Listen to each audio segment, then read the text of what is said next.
Hey, everyone. Thank you for joining us. Today is our City of Soledad Joint City Council Successor Agency Housing Authority and Successor Housing Agency Special Meeting of June 12th, 2024. And this is our special budget workshop. So I know it's more informal, but we'll call the meeting to order at 6:03. And if we can get roll call, please. Mayor Ana Velasquez, Here. Mayor Pro Tem Maria Corrado, Here. Councilmember Fernando Cabrera, Here. Councilmember Evarista Benuelos, Here. Councilmember Fernando Ansaldo Sanchez. Okay, perfect. Thank you. And so if you can please stand to join me in the pledge of allegiance. The chief of you please lead us in the pledge.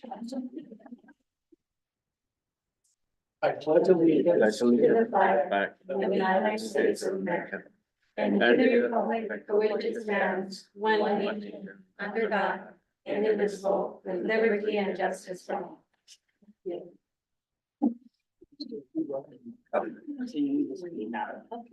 So we'll move on then to modifications, additions or modifications to the agenda. And there's none. And just for the council and the public, I know we don't have, this is not a live stream, but I mean, I'm sorry, Zoom and, YouTube. it is on? Yes. correct. Oh, it is. Okay, perfect. I thought it wasn't going to be. Okay, perfect. Well, thank you. Thank you for those that are joining us for our budget workshop tonight. Okay, so we'll move on to public comments. So at this time, any member of the public may address the council on items not appearing on the agenda. If you if you can please be brief, you do have 3 minutes. So do we have any public comments on items not appearing on the agenda? And there's no one here in our chambers, but is there anyone that is joining us via Zoom? Mayor, I'm sorry, that was a misunderstanding. The meeting is over Zoom, but only for Mike Rodriguez and Jesus Valenzuela and not to the public. Okay, got it. That's what was my understanding.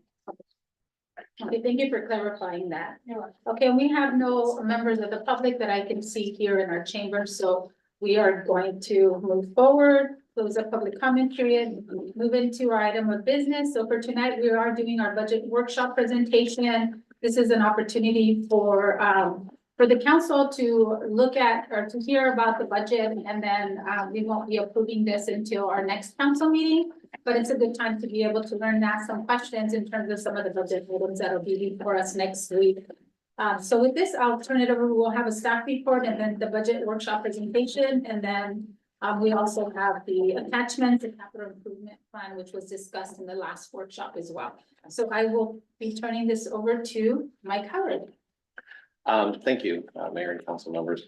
So before we start, let's do a little bit of housekeeping for some of the council members who just came in. So you'll see that there's some documents on, not the dais, but your table.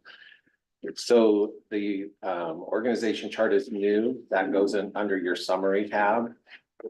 And then there is a revised compensation schedule.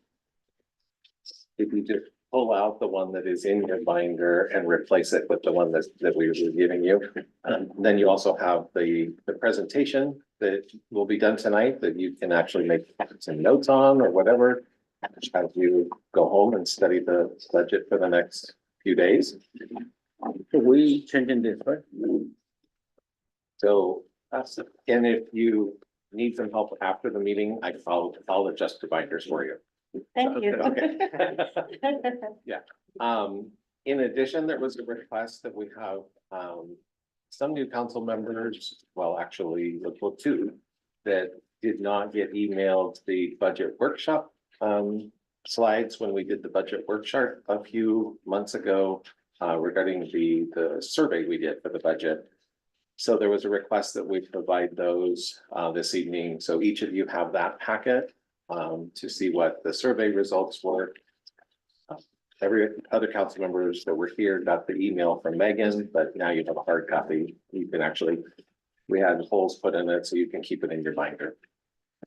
So before we get started into the presentation, and I'm actually intentionally trying to delay a little bit because I'd like Councilmember Ansaldo to be here since he's new. And it would be good education for him to, hear the whole presentation, but we won't delay too long. Before we get started, I first want to thank, all of the staff, for their input on the budget. The budget process is a huge undertaking. It takes a lot of staff time. So we're grateful for all the time that they took and the patience that they had with Megan and I as we reviewed the budget. Just so the council knows, from the department, the process is the departments fill out all their requests. We plug it all into the system. And never are we balanced. So we were over $1 million over budget based on the requests. And so then the task begins of going through the budget. Okay, why do you need this? You need to justify this. And end of the day, the balance, the budget that we are presenting tonight and that we will present next week for adoption is a balanced budget. So a lot of work goes into that. I especially want to thank Jesus. He is the one that had to deal with all of my last minute changes and stuff. He's the one that compiled these binders for you, which is a huge undertaking to produce these binders for everyone. I especially want to thank him for all of his assistance. Jesus also prepares the salary budget. We go through that, but he actually does the salary budget and we put in all of that, gets that into the system. So definitely a team effort and we couldn't do it alone. So, well, without any further ado, we're gonna go ahead and just get, oh, here he comes right now. Talk about timing. I delayed just in there. So, good timing, just ready to launch out. So the purpose of tonight's meeting is, you know, we did not expect any council member to read through their binder or stay up all night long last night with the binder. Are you kidding me? Brownie points. So, but yeah, brownie points if you did. The purpose of tonight is to kind of walk you through the budget. We're gonna talk about what's in the budget, what's not in the budget, where we stand with different things. And like, you know, it'll be at a high level, you know, because that we want to keep everything kind of at a high level, although you have everything, at least complete transparency, you have the entire budget in your binder. So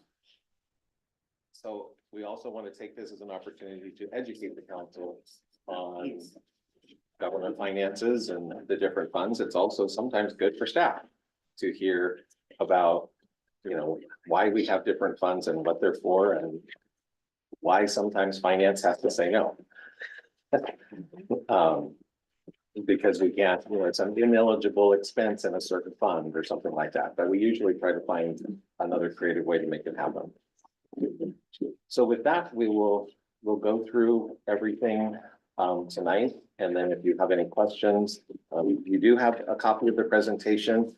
Feel free to, they're yours, make notes on them, anything that would help you to understand or go back and say, I want to know more about this. I will also be available between now and the council meeting. If any council member would like a one-on-one, I will open myself up to having a one-on-one conversation. And some council members have done that in the past and it's proved to be beneficial. So I will leave that out there as well.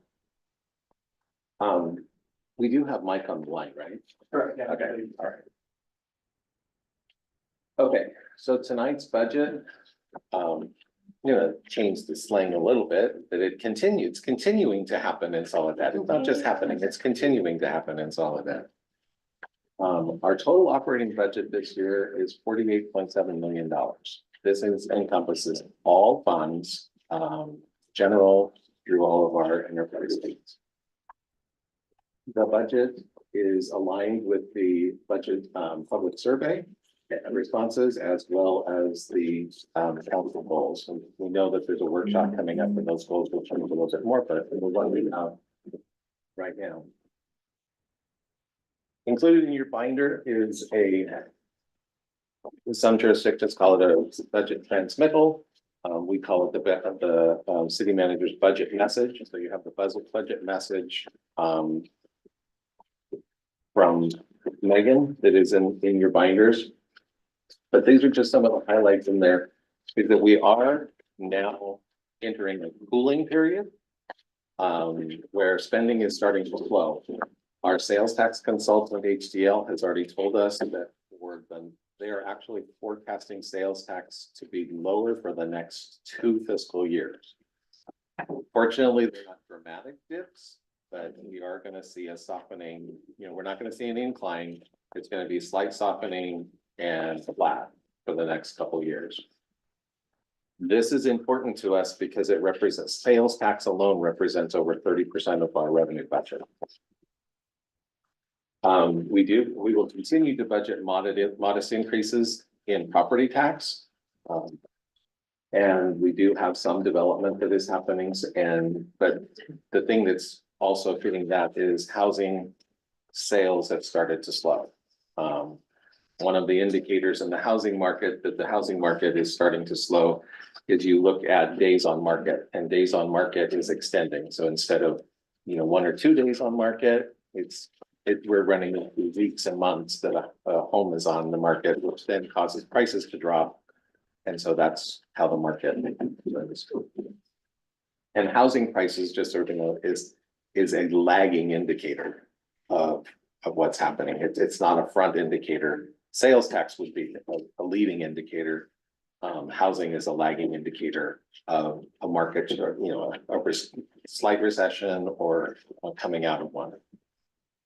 So we look at all those. There are budget pressures as costs are increasing faster than revenue in the long term. Increased staffing and capital costs are a challenge for us. The capital needs for Soledad are significant for our general fund. That is our general fund infrastructure. Like most jurisdictions don't save or reserve funds to fix the general fund infrastructure. Like we should. Enterprise funds mandate it. So for enterprise funds, it actually gets handled through the ratepayers. The CAL FIRE contract, we will talk about that in a little bit. The CAL FIRE contract is going to be a challenge for this jurisdiction starting in 25-26. We are able to cover the contract in this year, but we're going to talk about that in a little bit. And then funding is limited for future projects, and so we need to prioritize the projects that we're going to be working on. I have a quick question. Could you explain a little bit more the cooling effect and why that is? People are just, they've now reached the point where they're not spending. Okay. They're hanging on to their dollars. So like, for example, entering the pandemic, every economist predicted that nobody was going to buy this. The brick and mortar got closed, but it was the opposite. Sales went through the roof because everyone switched to online, and they were not doing anything. And Amazon went crazy. Everybody was buying everything. Sitting in front of the TV, and QVC packages were showing up, and everybody. So there was actually a lot of buying happening during COVID, and we didn't see the softening. But now the recession, or the thought of a recession, I think we've had a slight. We really haven't had the recession that was anticipated, but people are slowing down. They're not traveling. Even though gas prices are starting to retreat a little bit, we're not collecting the money from it, which tells us that there are fewer travelers on the road. So gas tax is receding. So, Thank you. Sorry, so just for clarification, so in the projection that you have of the sales tax revenue, pulling off, that includes the online sales as well? So like Temu, Shein, Amazon? yeah. But interestingly enough, you'll see that some of our TUT is actually staying flat while our Bradley Burns is cooling off. So in some cases, they're offsetting each other to keep us flat. And I think that's why it's important also, and I know Mike does this during the budget cycle, but to give us a projection of the next 2 to 5 years, so that way we as a council can look at, because I know we talked about it last year in terms of what are the next 2 years look like, to be able to forecast 2 to 5 years, right? Because that's really what you want to be able to forecast, what is the market saying in 2 to 5 years? That we determines what we need to do now to be able to account for the financial burdens that we'll be having. So we do have, there's some good things that are happening in Solid Rise. We have some new businesses or expanded businesses. We have the new Ace Hardware, Dutch Bros is now open. The DaVita Dialysis Center is under construction. That won't yield any sales tax money for us. As a finance person, the fumes were coming out my ears when I saw a DaVita, a non-retail building going up in a retail market. I would much rather have that building been somewhere else instead of in a retail space. But we will get some increased property value from it when it's completed. Panda Express permits have been issued. Tractor Supply and Holiday Inn, the entitlements have been approved, so those things are moving forward. So we do have some good things on the horizon. Mike, just to clarify on the dialysis, and so I know because it's been a big discussion and some mix up with our community residents in terms of the marketplace. We don't have control over the permitting process or who comes in or who's not. That's really the developer. It is the owner of the marketplace. The owner of the marketplace, so just so we are clear in terms of what our role is as a city and how much we can intervene. We can obviously express what we want, but at the end of the day, the developer has the prerogative to do what he needs to do with his own property. Who's that developer? I was just gonna. John Davidson? What's that? That developer. It's It's John Lee, it's Retail it's California. Retail California. I Yeah. was trying to think that. Where is he Retail from? The Central Valley. Central Central Valley? Valley. Yeah. I was gonna say also though, when it comes to like DaVita, even though, it's not a retail, but I'm trying to be, I guess, positive and they do, I know when people get dialysis, it's not a quick process, so you might have families coming from out of town that are there with their family member for hours, and so they go grab a burger or grab a coffee or something, so, it might be trickling in slowly, but that's also something that we can let our Yeah. residents know when they have Right. concerns. It will bring exposure to the marketplace as Yeah. well. I mean, it will bring exposure to the fact that I still to this day run into people that do not know that we have a movie theater. Yeah. Because you Need a really sign. can't tell it to be there. Need a sign. Yes. Don't get me started. there. Yeah. Quick question about the Holiday Inn. Do we know if it's extended stay or not? I don't have the details to that. No, okay. If I it, think I'm it's- sorry, Extended stay. it's not. Great. It's not an extended, it's just a regular Holiday Inn. From what we are aware of, they are getting ready to submit their architectural design to the planning commission soon. So the entitlement process is approved, but we're still waiting on the architectural design. But we're still pretty excited for the hotel to come in. It's a good major Yeah, event for our it is. community. It's a major event. So, yeah. I'm just asking because we went to Dutch Bros and they told us they're not staying in Soledad because it's not extended stay. So that's what I was wondering. Yeah, we talked to the staff, so they're staying in Salinas extended stay. So they're coming in from all over. Is there anyone else wanted the little Dutch Bros sign? Oh, yeah, the marketplace? Yeah, like I feel like they should, if we could, I don't know, we could request to have a larger one. I feel like that's the one that's drawing people in. On the pylon. Yeah, Yeah. it's like tiny. We met like these two girls from Gonzales that just graduated there when we were talking. to But them. on that, so just to go back to kind of bring back the conversation in terms of our budget and what we do have control over. The pylons and that was approved through the permitting process, right? And all of that the design was approved and it's within the specs of what it needs to be approved, because I know some of the signs obviously have the limitations, right? Yeah, so there are certain restrictions and the pylons was already approved in regards of what appropriate signage size for each business is as actually on those pylons. So, I mean, we can always go back and look at it, but if it meets the criteria and the requirements of that, of what they're allotted sign, then that's where we stand in regards of permitting. I think it would be worth it to go back and look, 'cause I remember when we met in February for GPAC, we were talking about marketing and how we need kind of more bigger signs so that we can draw folks from the freeway. So it might be worth looking into, not now, but in the future. Yeah, no, definitely. I think one of the things that, and I know we're a little deviating a little Yeah. bit, but I do want to preface to you guys as council members that we are gonna be looking into possibly re-looking at our entire zoning ordinance and maybe doing a comprehensive update soon. Yeah, thank you for those comments. Move on. Okay. So future budget risks and opportunities, okay, for veteran council members, you've heard this before. And as long as I am here, you are going to hear it until this measure passes. The expiration of Measure Y happens in 2032. This is critical for this budget. And we need to, at some point in time, have a serious discussion about taking a measure out to the public to extend or make this permanent.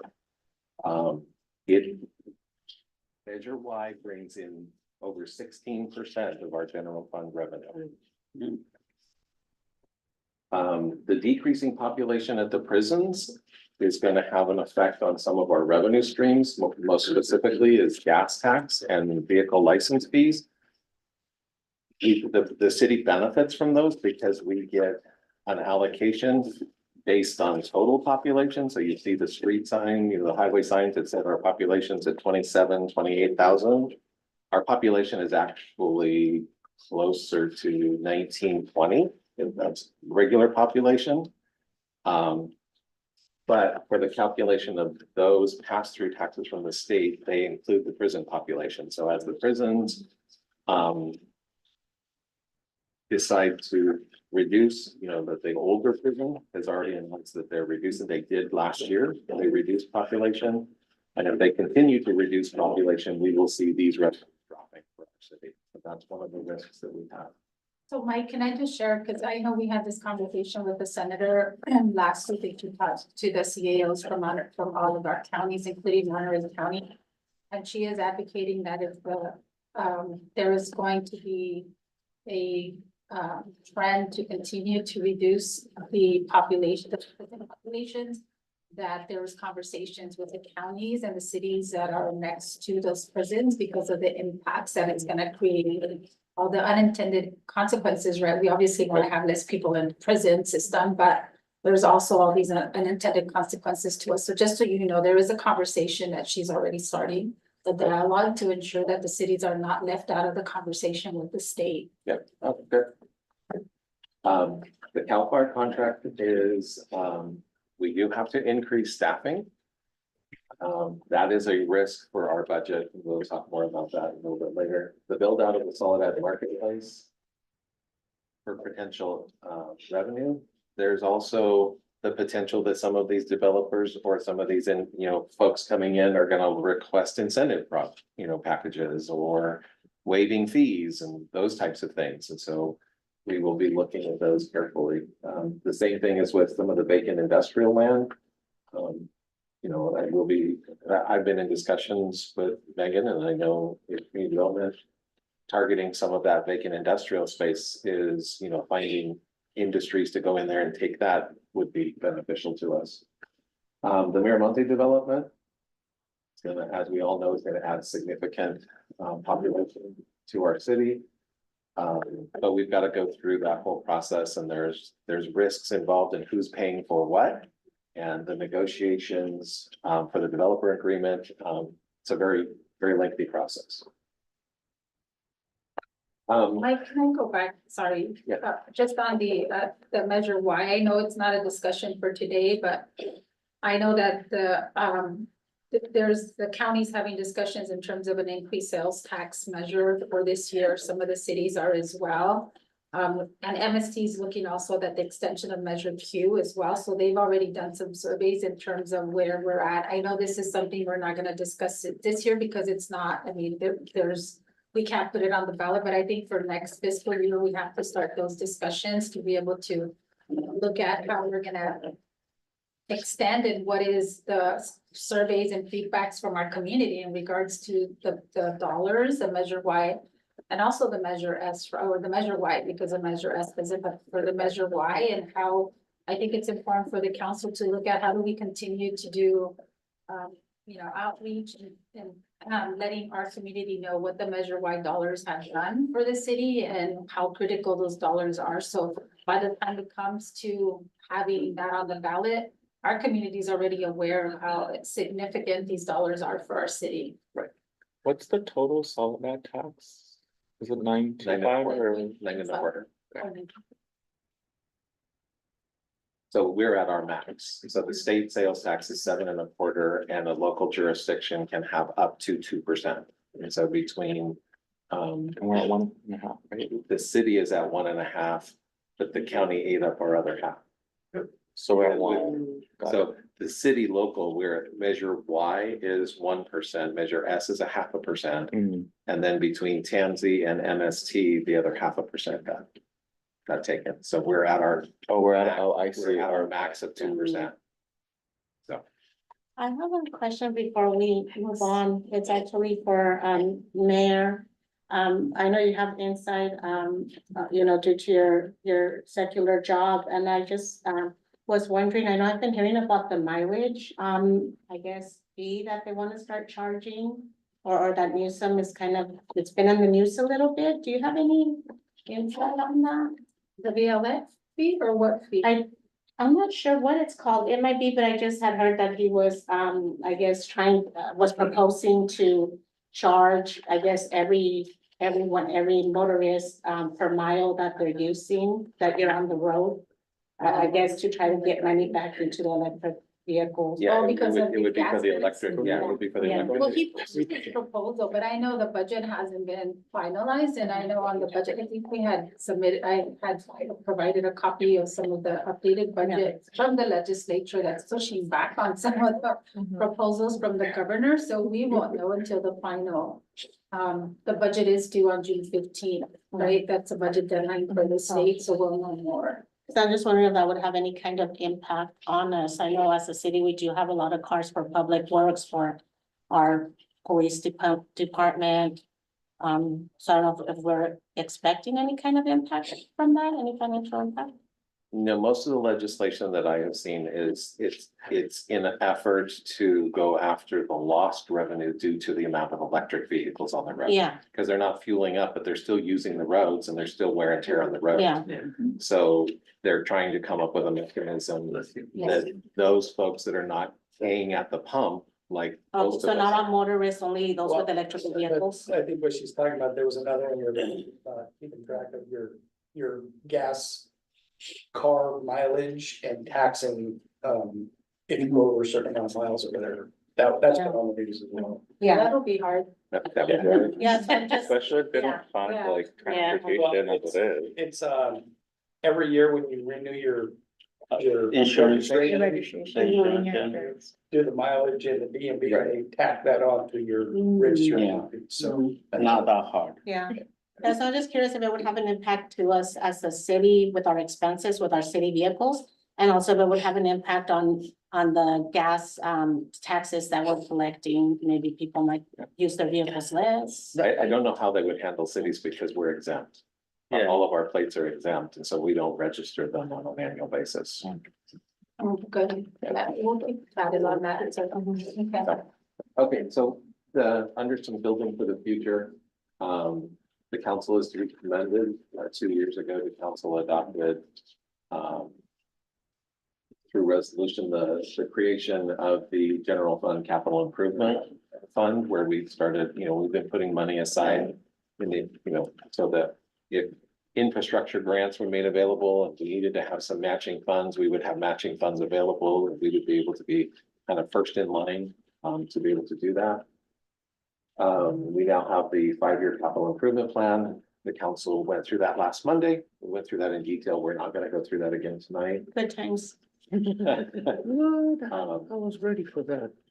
We have slated already to do an impact fee study. One is already on the way, and the cost allocation plan. It's important for us to make sure that we are recouping our costs, you know, for the services that we provide. And then there will be continued work on the general plan that includes all of those elements. Everybody get your binoculars? This is what our staff looks like. I'm not gonna go through the whole organization chart, but this is just representative. We have about, well, with our seasonal workforce, we are just over 100 employees. 100? Just over 100, yeah. That includes the recreation folks. Okay, so when we prepare the budget, for this year's budget, these were some of the steps that we went through, you know, just to let you know, the budget is not prepared in a vacuum. We use several documents. We looked at the community budget survey results. The 5-year capital improvement plan is very important in the budget process. And in order to do the capital, you know, the 5-year capital improvement plan involves many master plans, such as the water, the sewer, and the parks master plans of how that all builds up into that. We also look at our water and sewer rate plans because we approved a water and sewer rate plan, and we know that ratepayers are paying to cover a certain expense level. And if we exceed that expense level, that means that the rates that we're collecting aren't covering our operating expenses. So we look at that. We get staff and director input. We use historical data, and then we also use the state and county estimates.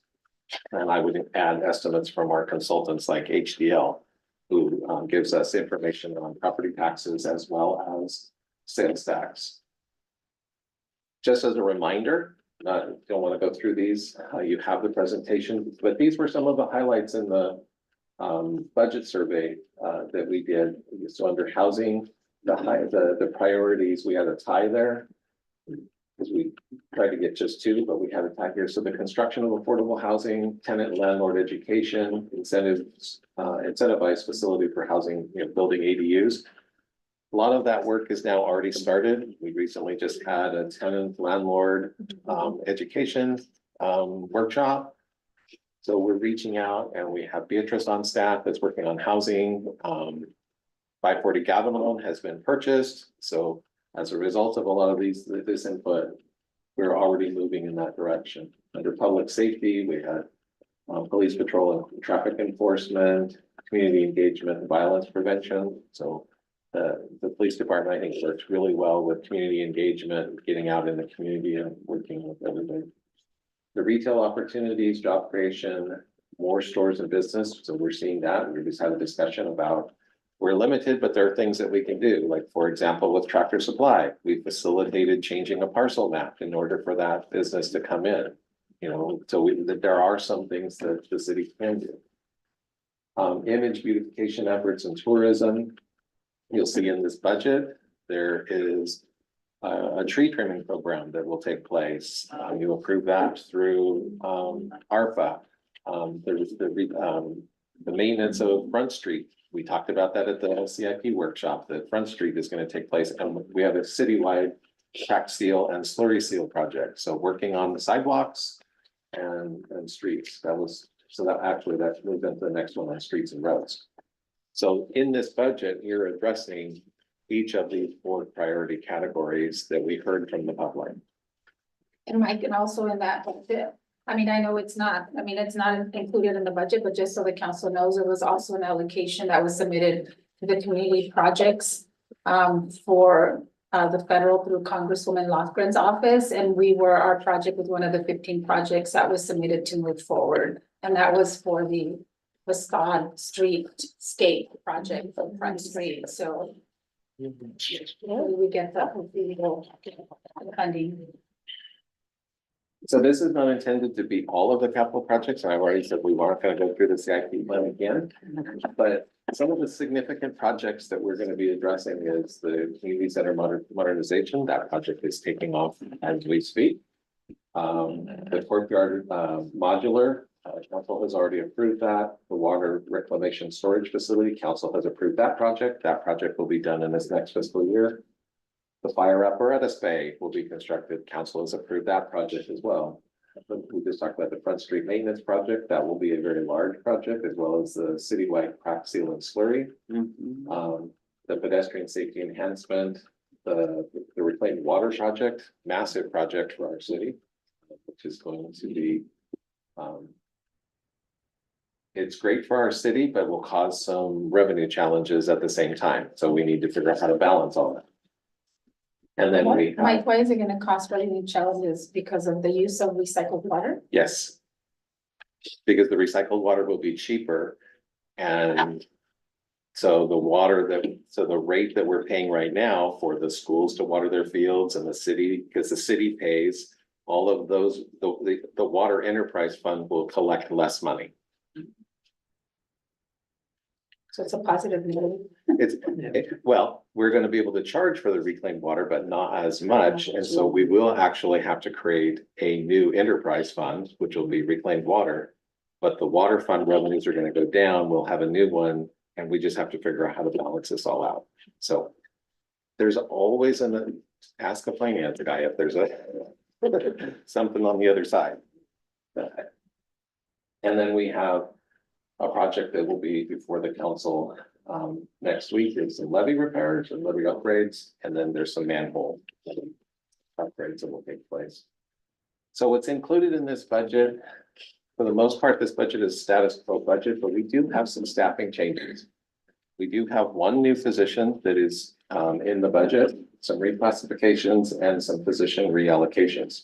Mike, what is status quo back? Status quo means we're keeping it flat. No, nothing crazy. No change. No, basically Okay. no change. Okay, thank you. We're keeping our expenses in line with the revenues. Mhm. Okay. For the police department, the code enforcement and animal control positions will all be reclassified as community service officers. This really provides a lot of flexibility. They will still do some of those same functions, but it provides flexibility within the police department when, for example, right now where we have such huge vacancies, they can help and assist with traffic control and some of these other things, but it's instead of being designated to one thing. We see this across the board. I was just recently in Fresno and I ran into some officers there and all of their jackets said CSO. CSO, what is CSO? And then they finally stood up in the back of it, said community service officer. So a lot of jurisdictions are moving towards that title of a community service. And really kind of changing that image of the police departments, that they're more community oriented instead of animal control and code enforcement. Yeah. They have that in Salinas. They do, yeah. They have CSOs in Salinas as well. So this just means that, I mean, just a reclassification, because I know we had like a half position to code enforcement and animal control. So it means like any of the officers that are classified as CSO can do all of it, right? Yeah. So wherever is Yeah. needed, then that gives you more flexibility. It gives a lot more flexibility within. 3 spots that can do all of those jobs. Mm. If one of them's gone sick, one of them's on vacation, somebody else can step up and take over. We don't have to run without that position. And they're all sworn in, right? Like sworn in. So if there are 3 positions, there will be 3 positions. There's no change in our FTEs.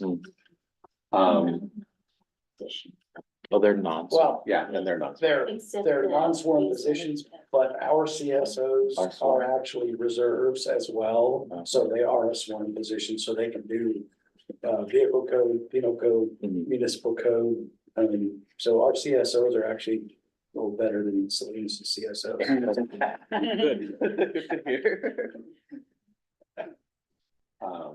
Say it louder.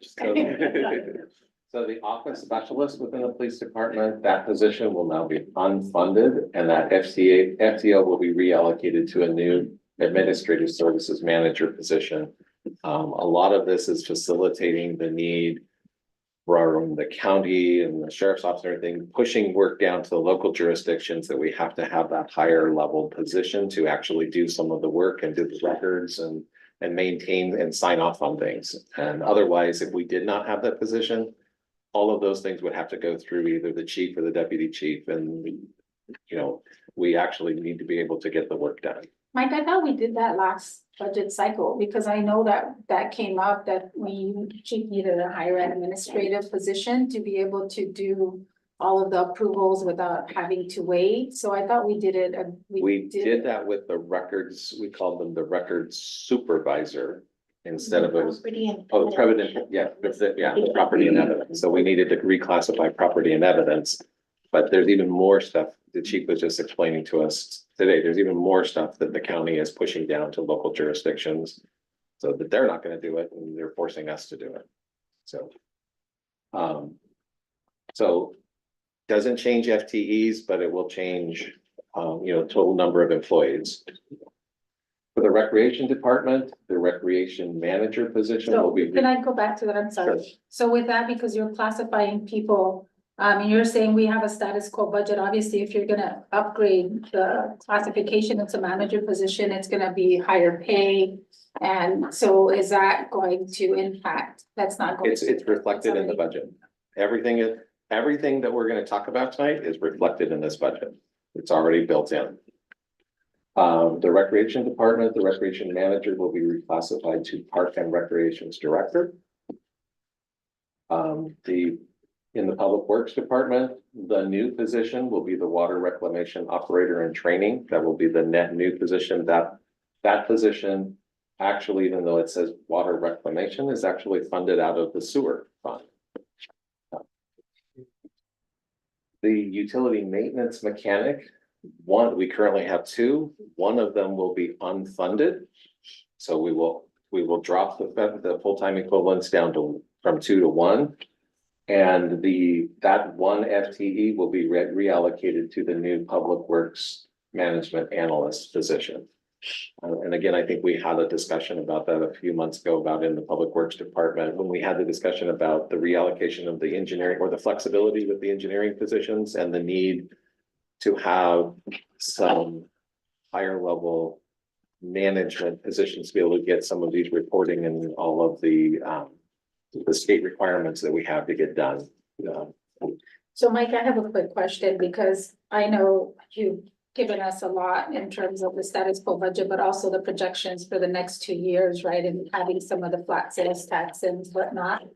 So I guess my concern is, because I'm more of the senior here, I have been here for several cycles of the budget, that I know that a lot of times we've had a bunch of reclassifications, a bunch of additions, so I want to make sure, but I know you guys have obviously thought about it, but making sure that that these are the positions that are needed, and we don't have to come back in next year's budget and decrease or unfund the position because now we need a new management position, or we need a reclassification. I know we have the reclassification studies that we do to be able to determine at least what is it that is needed and who needs to be reclassified. So I just want to make sure that as we're reflecting on the budget here, that this is what's needed, and next year it'll minimize some of the changes that have been approved in the prior budget cycles. Well, and if you recall some of our previous budget cycles, there have been upwards to 4 and 5 new positions. Yes, And so I do recall. with this, we're minimizing the new positions by reallocating resources to be able to get the work done and increase the level of position. It's not that we took that person and made them the higher level. It's we unfund the position through attrition, or that person may promote into another position. So nobody's getting laid off as we unfund a position. And then, but these will each position will still have a salary increase. And is it significant, and how much is it in total? It depends on the progression of who takes the positions.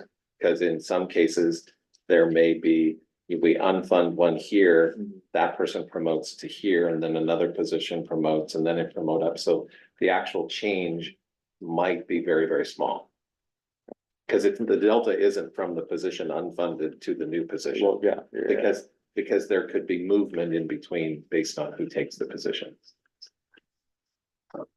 But they are minimal, and I will say that all of this was vetted with Megan before she left for vacation. There were multiple conversations that took place with the department director and Megan and HR. And then finally it came to finance to cost it.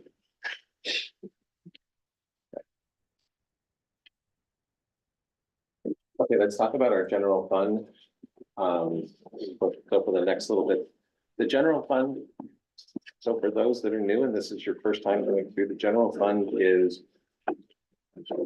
We would classify, some would say that it's our most important fund because that's what runs all the city services. It funds public safety at 100%.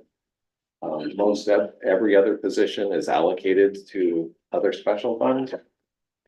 But if we just dissect the general fund allocations in this budget are just at $15 million. 67% of that is salaries and benefits.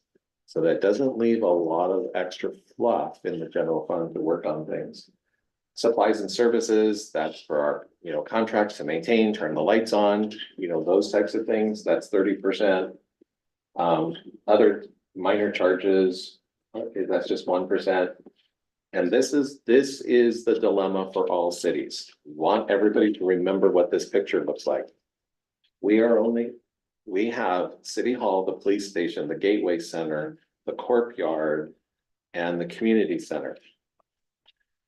We are spending 2% of our general fund on investing in those capital assets. That's what needs to change at some point, that we need some additional revenue coming in. And we have to be setting aside a little bit more money to be spending on the infrastructure that we have that the general fund supports. So that's one of our challenges for the future. So some ongoing challenges are our normal revenue increases are not keeping up with day-to-day expenses. There are some PERS. PERS is a challenge. It goes up and down. We're on the back end of our unfunded liabilities, so that's not as big of a challenge for us. But as interest rates drop, it becomes a challenge because the state has a guaranteed rate of return of 7%. And anytime they don't get 7% on their fund, they come to the backs of all the jurisdictions and say, make up the difference. So Mike, just to stop you on that one, because I know I've asked and I don't want to ask again during the meeting, but. So what is our unfunded liabilities total? I know that I hear from other cities that this is pretty significant in terms of their unfunded liabilities and how it impacts their budget. So I just want to be clear so the council understands too. What is that for us? What does that look like? And is it, I mean, I don't want to have to worry about this conversation later, but it's like, hey, well, we have now an impact because our funded liabilities are just off the roof. And so as of last year, the new actuarial reports will come out in August. We were at just over $6 million in our unfunded liability. But that's not paid all at once. It's paid in annual installments. And because of our financial position, we prepay it. This was our second year prepaying. We will prepay again this next year. We save almost 3.5% on if we paid monthly versus a lump sum payment. And so we take those savings. okay, because we do it in those installments. Right. All the jurisdictions. I mean, you have the ability to go out and borrow money to pay your unfunded liability. But as I mentioned, every time the fund doesn't get its interest rate target, it creates a new layer of the unfunded liability. So you may refund your bonds and have a debt service payment that's fixed, but you're building new layers underneath that every single year. So I'm not a proponent of refunding. There are other ways for us to take care of it. So with the 6 million and then what we're putting in and the installments and we prepaying to say the 3.5%, we don't anticipate it, I mean, continuing to. Every year there's another layer to build. It's always building underneath it. It's not a fixed number. So it changes, so it'll increase. Yeah, it will always. Well, unless inflation goes so high that the fund is earning 10%, we get a credit. Thank you for explaining that. We've already talked about, we have aged infrastructure. Currently, general fund expenses are, in this budget, there is no room for a set aside for reserves. We have allocated every dollar of revenue to an expense. So this budget does not allow for a set aside for reserves. And what's a reserve total percentage? We'll get there. Okay. The CAL FIRE contract, so let's talk about that a little bit. It's an item on the agenda. Typically, we have a 3-year contract with CAL FIRE. We will be recommending to council this year to only approve a 1-year contract. The CAL FIRE contract needs to go to 3.0 staffing. And the increase in this fiscal year from 23-24 to 25-26 is already a 40% increase because we do have to add 1 staff and then their normal staffing, their cost increases. But when we move to 25-26, it's a $1.1 million increase. We don't have the revenue to deal with that. A lot of this move is that CAL FIRE is mandating it, but the other is that we're getting a ladder truck that's coming in, and the ladder truck can't leave the bay unless it's got 3 personnel on it. So what's 3 personnel? Right? So there needs to be 3 firefighters on the ladder truck for it to move. So if, like, for example, if we are only staffed at 2.0, I've had this discussion with the chief because believe me, I have tried to finagle, can we phase this in over 5 years? Can we do this? And can we only staff 3 on the days and not on the nights? And he says, well, if you don't, as long as you don't have a fire at night, because if you got a fire at night or you don't have 3.0 staffing and you need 2 engines, the ladder truck stays in the bay until they can call somebody from somewhere else to get here, and if they can call somebody in to take that truck out. So in order for the truck to go out, it has to have 3 staffing. And so we're gonna have to move to 3.0 staffing. And it's going to more than double what we're paying today. So my gut, and it's not a conversation for today, but I know that I've talked to Megan about this already too, because I know when you look at the reports that we get on a monthly basis for the council, especially on CAL FIRE, the cost, I mean, I know the contract is excessive, but the calls for service are more medical. They're medical based and they are fires, right? We have some fires, not significant, I think it's over like 70% that is medical, calls for medical. So I mean, I know they have their contractual agreements and obligations and requirements, but I don't know if there's anything that we can look at to alleviate that, because we have the fire engines, but the need isn't to always go out there. I mean, unless you have a paramedic that doesn't need to be on a fire truck, but for me, it's just what can be done, if anything. And I know tonight's not the conversation, but because the calls for fire, the need for fire service is not as significant as the need for medical. And that's true of every agency in South County. And you're absolutely correct. That's a discussion that needs to happen later, but it needs to start with, you know, our electeds. It needs to start with our city managers. It's another example of South County not receiving all of the services that the Peninsula and Salinas have.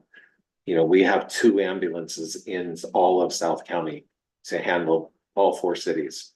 One is stationed in Soledad and one is stationed in King City. If King City has an event, the mass shooting, everything goes there. If we have an emergency here, there is no ambulance here. It's coming from Salinas. And our folks they don't transport, they stabilize until an ambulance shows up. And every time he goes to the prison, which 6 to 8 times a day. Yeah. It's out of the city, so we don't have an ambulance. here. So you're absolutely right, but that's a discussion where the county needs to service this population of 80 to 90,000 people that are down here. I did also, talking on that as well, I believe that once our homeless encampment, resolution program that we have with the county going on, I feel like once it's implemented, it's going to affect this in a positive way, because I know that a lot of the fires that I have seen are coming from the unsheltered and from the encampment, because I see on the app that we have, I forget what it's called, but it's always like in that area, so I feel like that we'll feel that too in a positive way in the budget once we get control of that and have that implemented. And then also, when it comes to the fire truck, I'm thinking that our neighboring cities are gonna wanna borrow it, especially as they start building up as well. And so maybe that's also something that we could work with them so that, you know, maybe there's some kind of contract we can do, so that we're getting some money back if we're allowing them to utilize it. It's possible, but that we all have mutual aid agreements with all of the cities, and for Yeah. years, we've been taking ladder trucks from Salinas and even the peninsula. I mean, we've had fires that have been in the South County cities. And those mutual aid cities are, I mean, it's a good thought, and I don't know, because we don't charge for another engine. You know, we respond to the highway. The highway's not our jurisdiction, Yeah. but we still respond to the highway. I'm a little confused. Okay. So let me see if I understand correctly, is that we're gonna need three fire fighters at all times. So that means 3 times 8 is like to cover all 24 hours, right? Is that what it is? Firefighter works at the, well, they work a little bit, but Oh, basically. they they're- work in they're- 10 hours, yeah, yeah, Oh, yeah. They basically work 24 hours. 24 hours. Mhm. And so you've got 3 and you're running for all of the shifts. So to get 3 firefighters at all times, it requires a personnel of 9. Yeah. We currently have 4 firefighters. We're moving to 5 Mhm. with this contract, and we would have to have 4 more. So with all the limited resources that we have, from my perspective, I don't think that we should be thinking about saving in that aspect, because are we willing to wait until we get a fire that needs that truck, and then we don't know, we don't have it because we don't have the 3 people driving it. So is that the complication that I see, that we don't have money, or we don't wanna allocate the money for that, or? So what we're saying is. Okay, so, and this is actually gonna be an item for next, For that, so I'm gonna, yeah, I'll I give you know. a preview of what's gonna happen Mhm. on the 19th. Is the state, normally we would have a 3-year contract. Mhm. The state would not allow us to put a clause in the contract. We cannot today afford year 2 and 3 of that contract. Mhm. Okay, so we would have been locked into a 3-year contract. I asked for the state to put a clause in the contract that said that in the event that the city cannot secure additional funding resources, that we could back out of the contract, and they were unwilling to do that. That's why we're doing a 1-year contract. Mhm. We're going to, the council has already approved for us to explore a parcel tax for fire. So we're going to be working on that to try and secure that this next spring, so that we then can enter into a contract with CAL FIRE for the remaining years. All right. So there's a plan to get there, but we could not commit the city in case. What if the voters turned it down? Mhm. We would be locked into a contract that we would have had to spend an additional $1 million, which means the money that we've worked so hard to save and put into our reserve, we would have to use our reserves to pay for that contract until we got the funding source. And I'm just saying that the dialogue with the county, with the city and the county needs to be on the fact that the majority of, if you look at your reports that come in, the majority of the reports from CAL FIRE are not fire related. And even though, I mean, there are some that are, but 70% of what they're called out to is for medical, right? Because they have to have, the engine goes out when the ambulance goes out.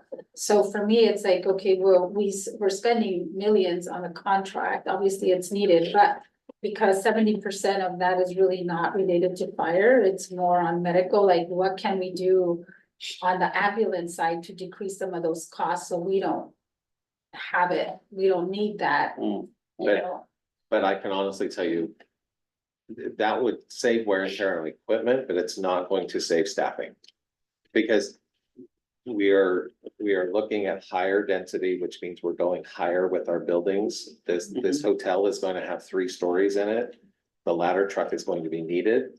And in order for the ladder truck to roll, we have to have 3 staff.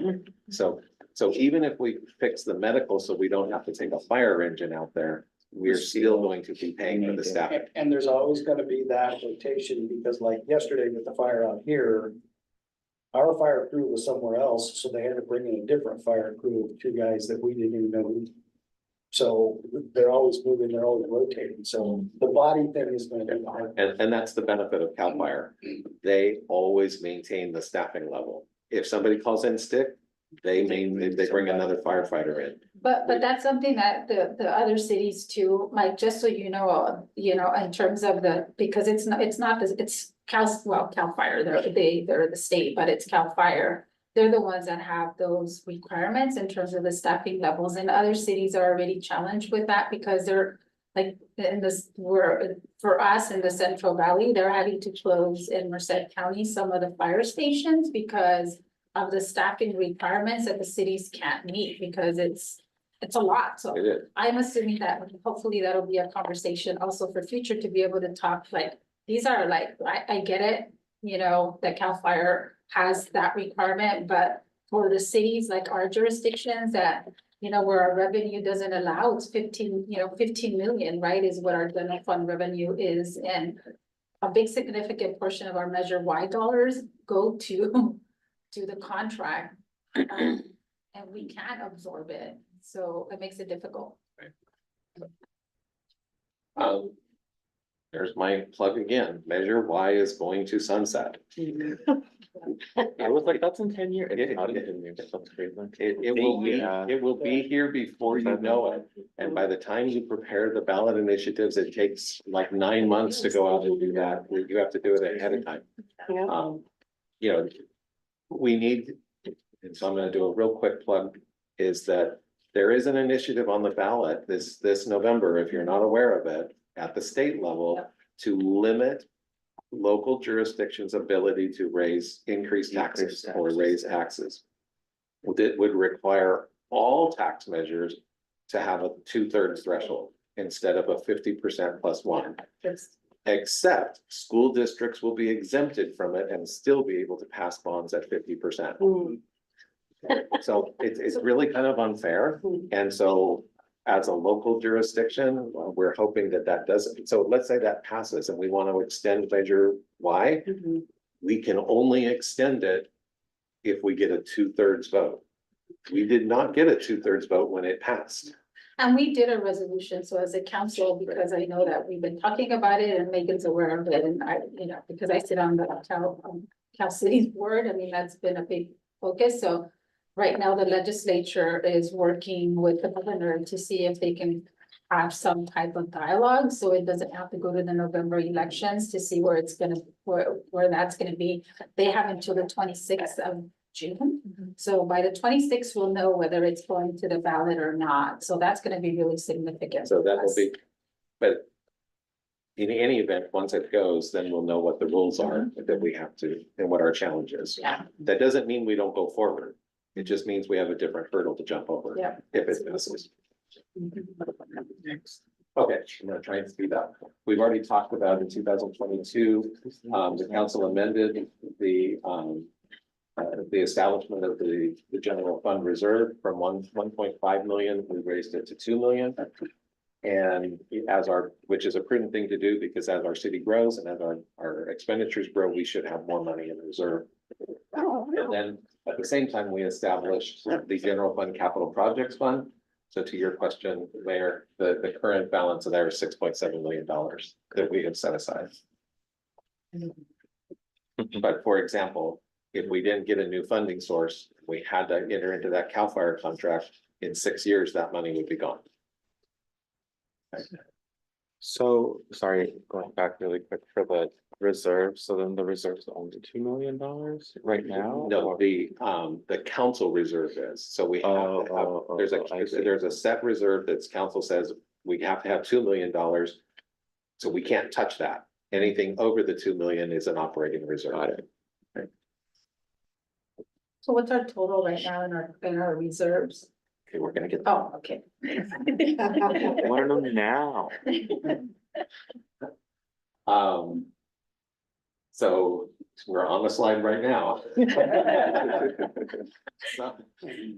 So our general fund budget is balanced as presented. If you look at some of the documents, it actually shows that it's a deficit spend of $500,000, but that's due to the carryover of two Measure Y projects that we did not get to this year that we will get to this next year. Well, actually, it's two Measure Y plus the general plan, so. In the general plan, we did not spend all of the money that we allocated in this budget, so we're gonna carry over $300,000. In Measure Y, there were two projects that we did not complete. We're gonna carry those over into fiscal year 24-25. That was a little confusing for me in the contracts. Yeah, that we got. First it says that it's a balanced budget and then this $500 deficit, and I was, what? Yeah. So which one is it? It's the balanced balance on that. because what happens is the mechanics of it is when you don't spend it, it goes to reserves. Okay, so we're pulling it back out of the Out of reserves. the reserve. And so on the statement, it shows that we're gonna deficit fund, but if I back those projects out, the budget is balanced. Mhm. Okay. So if everything goes as planned and you subtract the $2 million reserve, our operating reserve will be $2.6 million at the end of fiscal year 24-25. Right, so that's still a healthy operating reserve for us to have. You have that as a percentage? I don't have it as a percentage. You mentioned before that we didn't have money for that reserve or. This something like that. budget does not have any money being Allocated. allocated to increase the reserve. But we still have those $2 million. We still have Okay. that money, but we're not adding to it. Okay. Okay, we're not adding to the operating reserve, nor are we adding to the capital reserve. Yeah, my mind is working to what I read, what I didn't understand and what you're saying, so it's just my. That's the purpose of the meeting. The chronological way that I think. So we looked at the general fund kind of globally. Now, this is just, this is our revenues, and this is where our revenues come from. You see property taxes in the blue, that's 33%. And then all of our sales tax measures, that represents over 60% of our budget is between those two revenue sources, sales tax and property taxes. It's good. It's a really nice benefit for the city, and it's also a risk. Because in a very large economic downturn, both of those revenue sources will decrease.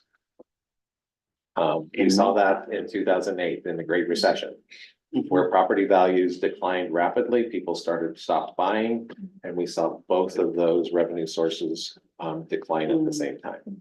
So Mike, how do we diversify that? Cause I know that had been I mean, that's obviously, when I was looking at, for example, Gonzalez, and I see Gonzalez, they have less property taxes because they haven't really built as much housing as we have.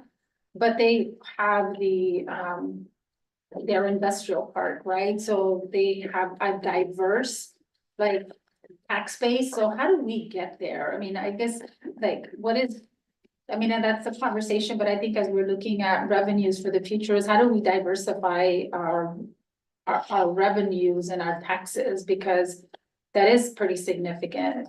Well, it is. But what I would say is the pandemic taught us something very important. That when something declines, the TUT tax will stay stable. Our transaction tax, people will still, the online shopping and those types of things will still stay pretty stable. So while we've got those two components there, I think we will be okay.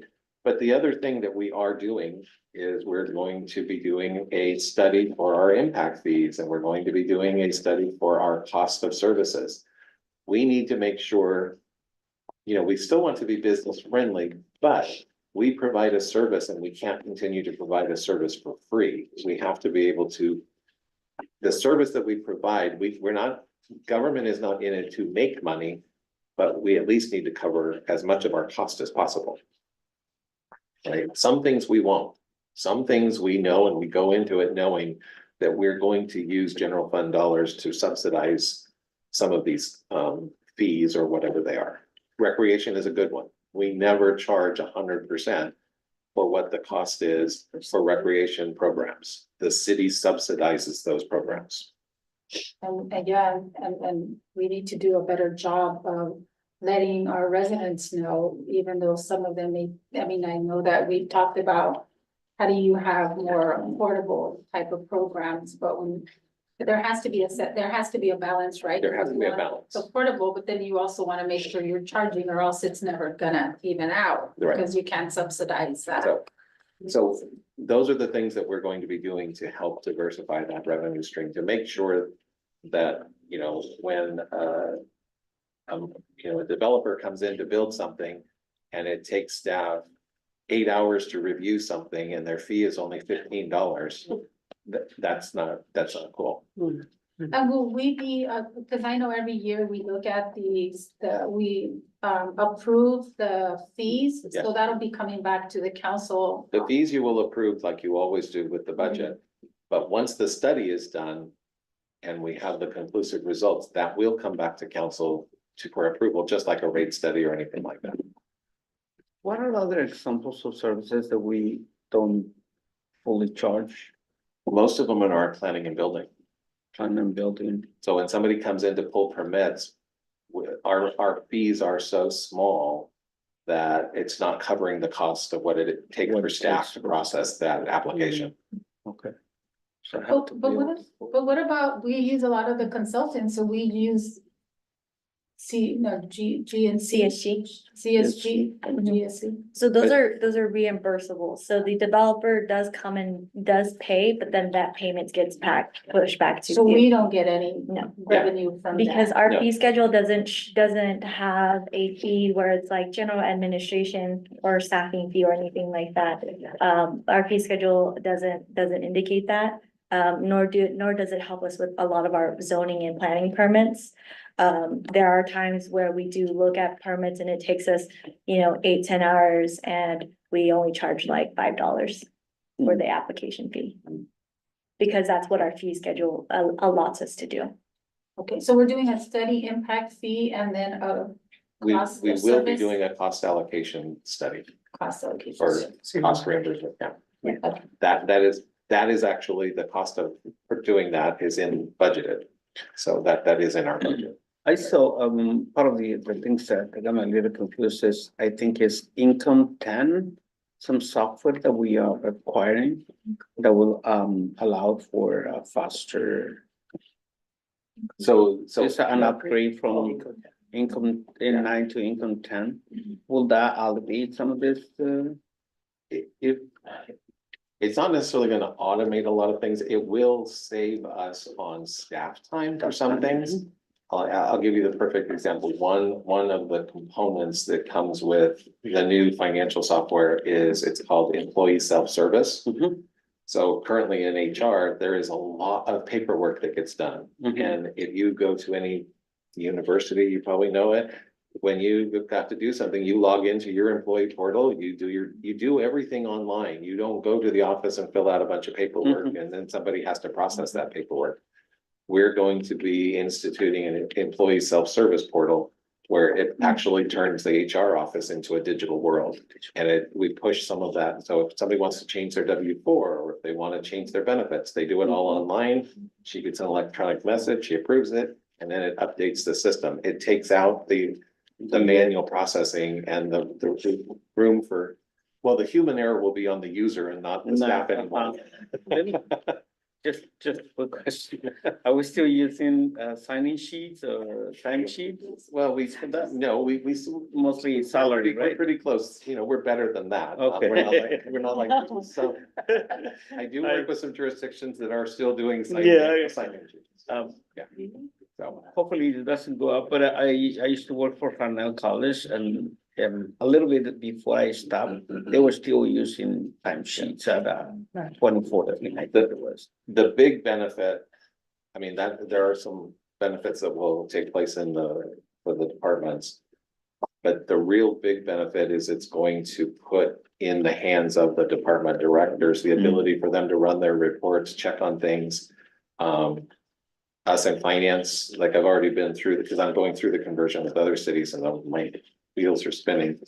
This system allows me to schedule a report that says, on this day, every single month, these people are gonna get this report. It's gonna pop up on their screen and says, you have to look at this report. So I can send their budget reports to them on a monthly basis. It's gonna pop up and say, here is your budget report and here's where you stand. So we're not gonna have all this. We would love to give this to you electronically, but you know, I still use at the end of the fiscal year, my binder is pretty ragged and. Like, before we move on, real quick, I just wanted to, bring up, I guess, to my colleagues and to staff, you know, that seeing the pie graph, it just shows the importance of and necessity of Measure Y. And it's something, you know, that has been brought up to the council, I think, several times, and we've talked in previous years about, you know, maybe having a campaign where we're teaching or educating the community when it comes to, you know, we used to say the benefits of Measure Y. I think now it's the necessity, right, of Measure Y, because it's such a big portion of our general fund revenue. So I think that's important to kind of keep in the forefront, maybe, and not so much in the back burner, just because there, like you brought up, there may be legislation coming by that will impact, you know, us being able to put that on the ballot and get what we need. And I'll further illustrate that further on when we get to the measures that are here. So, We've had discussions, it's just, I mean, I know we've had discussions and discussions have been in the past, we're 7 years away now, right? It was 10 years away before, it's 7 years now. And I think the discussion in the dais, the last couple of years has been, how do we start raising awareness of what these funds are doing? So I think we even had, I think there was one sheet that you guys put together. Where did I see it? Cause I saw it, well, we've done it multiple years, right? but That has where the Measure Y revenues, what we're spending them on. So that way the community can start becoming aware. And, you know, maybe a campaign of, hey, this is how we're utilizing, and social media kind of, you know, campaign on how we're utilizing the money. Because I think first, if people need to know how we're utilizing the money. How much money are we utilizing that's coming in?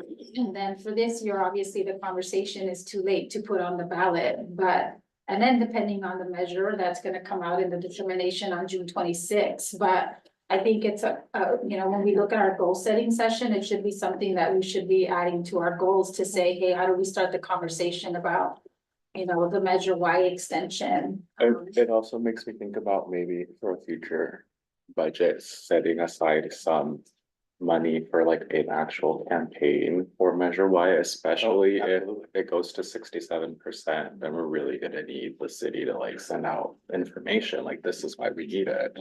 yeah, well, we would absolutely. And in the past, when the discussions have come up, there has not been consensus among the council that we needed to extend it, so. We're here now. I think there's With as yeah. much, We know, as much we as know. the county and everybody's dumping on the cities. If this Measure Y funding went away for the fire, police department. Yeah. The city would be devastated. There's no way we could keep up with all the extra stuff with the bodies that we're getting out of it. They need to, if they keep putting stuff on us, they need to give some. Yeah. Well, with those workshops you were really very, very just detailed, so. Yeah. So we appreciated it. Okay, so let's look at how we spend our money. So of that $15 million, you'll see the bulk of it goes to public safety. That is normal in every local jurisdiction. That is a normal chart. We're not out of the norm. We're not high, we're not low. We're right in line with what is spent with other jurisdictions. Okay. We've had a lot of discussion on Measure Y. I'm not going to go through all of this. I just want to re-emphasize it currently represents almost 16.5% of our general fund revenue. And for 24-25, we are projected to receive almost $2.4 million. And it expires when? 2032. I told you, if you remember one thing tonight, it's Measure Y is expiring. 7 years. Okay. So Measure Y, I will tell you this year, the challenge we are going to have, this is just something for future, not a discussion for tonight, is we're gonna have a challenge with participants on the committee. Because at this point, all of there's no discretionary money for somebody to allocate and say, this is what we need to spend it on. It's already allocated on things that are predetermined from previous council actions and recommendations. So our police department currently Measure Y funds existing positions, overtimes, and other items. There's a small amount for equipment and for the funding for some police vehicles. Not much. It only funds about $40,000 a year for police vehicles. And those are through the lease program. The total allocation from Measure Y of that $2.3 million is $1.3 million goes to police. For fire, this dramatically jumped with the increase of our fire contract. So now the fire department was funding, or Measure Y is funding essentially the fire contract up to almost $900,000. That leaves $339,000 for what we call the administrative budget, and that's funding the administrative fee. We have to pay the state, the CDTFA, we have to pay them 1% of all sales tax collected. That's the fee that we pay for them to collect it and pass it to us. And then there's $370,000 worth of capital projects in this budget. Now, keep in mind, that 370, 200 of those are carryover items. That doesn't leave a lot of discretionary money that's left in the budget. And so we're trying to use that for one-time expenditures. So this just shows you a picture. So, sometimes a visual is a little bit, rather than just seeing it on words. And I always learned that a good instructor will educate in multiple mediums. So you saw it in words, you're listening to me, and now here's a picture. So I'm going to drive that home. So Measure S, we all know what that was. I'm going to speed through that. The measure that I look at every single year is, as a city, when we passed Measure S, the city was already funding recreation, right? We had a contract with the YMCA. We were actually already funding at a certain level, and it was just around $500,000. Our commitment was that when we got past Measure S, we wouldn't just say, oh, now the city doesn't have to pay that $500,000 and we'll just use it for something else, right? So we calculate every year the money that we're receiving from Measure S, the recreation money that we're going to collect, minus all the expenses. And so the general fund is funding $952,000. So we are subsidizing the programs under the Measure S umbrella by $950,000. So it's gone up from the $400,000 or the $500,000, but we're not dipping below that and saying, oh, the recreation department has to live on just Measure S. So this is what it looks like. You'll see that parks and then recreation, that was kind of the cornerstone of the sales tax measure. They get the lion's share of the revenue that's generated, and the bulk of it going to the recreation and community center. Okay. So next, the city has some enterprise funds. An enterprise fund, that was all the general fund. Everything we talked about was in general fund. Enterprise funds are our water, our wastewater, our garbage. Those are funds that are solely supported by the ratepayers. The general fund dollars, our property taxes don't go to pay this, our sales tax money doesn't go to pay this.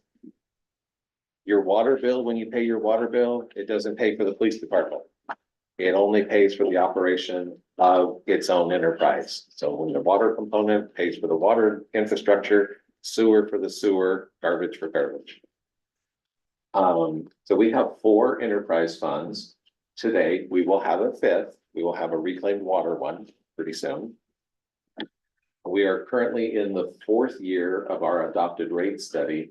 However, our costs have increased a little bit faster than our rate study anticipated, so we are going to actually go out and do another rate study a year early.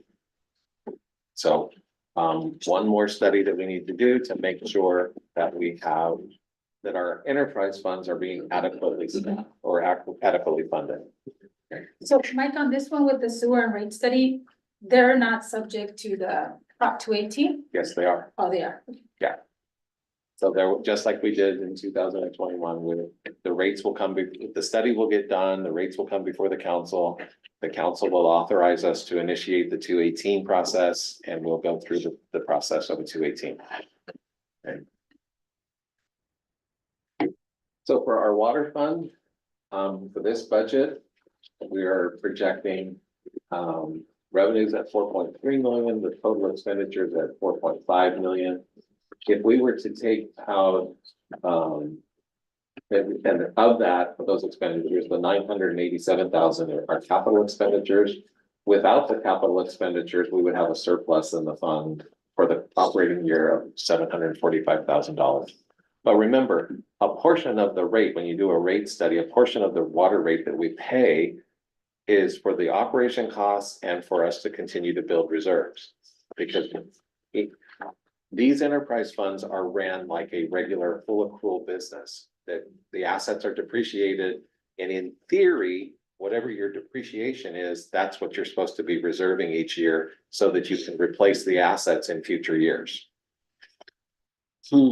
So because under the water fund revenues and the expenditures, and it looks like we're expending more than what we're receiving, but because of that, taking it out, that depreciation and taking out that capital expenditure, 745, we're even. That just shows that that we're covering our operations. Okay, so, but this fund actually has some challenges, and that's why we're gonna do the rate study. Because we actually are dipping into our reserves a little bit too far. Okay, so there are some challenges with the water fund, and that's why we're going to do the rate study early instead of waiting until we have a real problem and then doing it.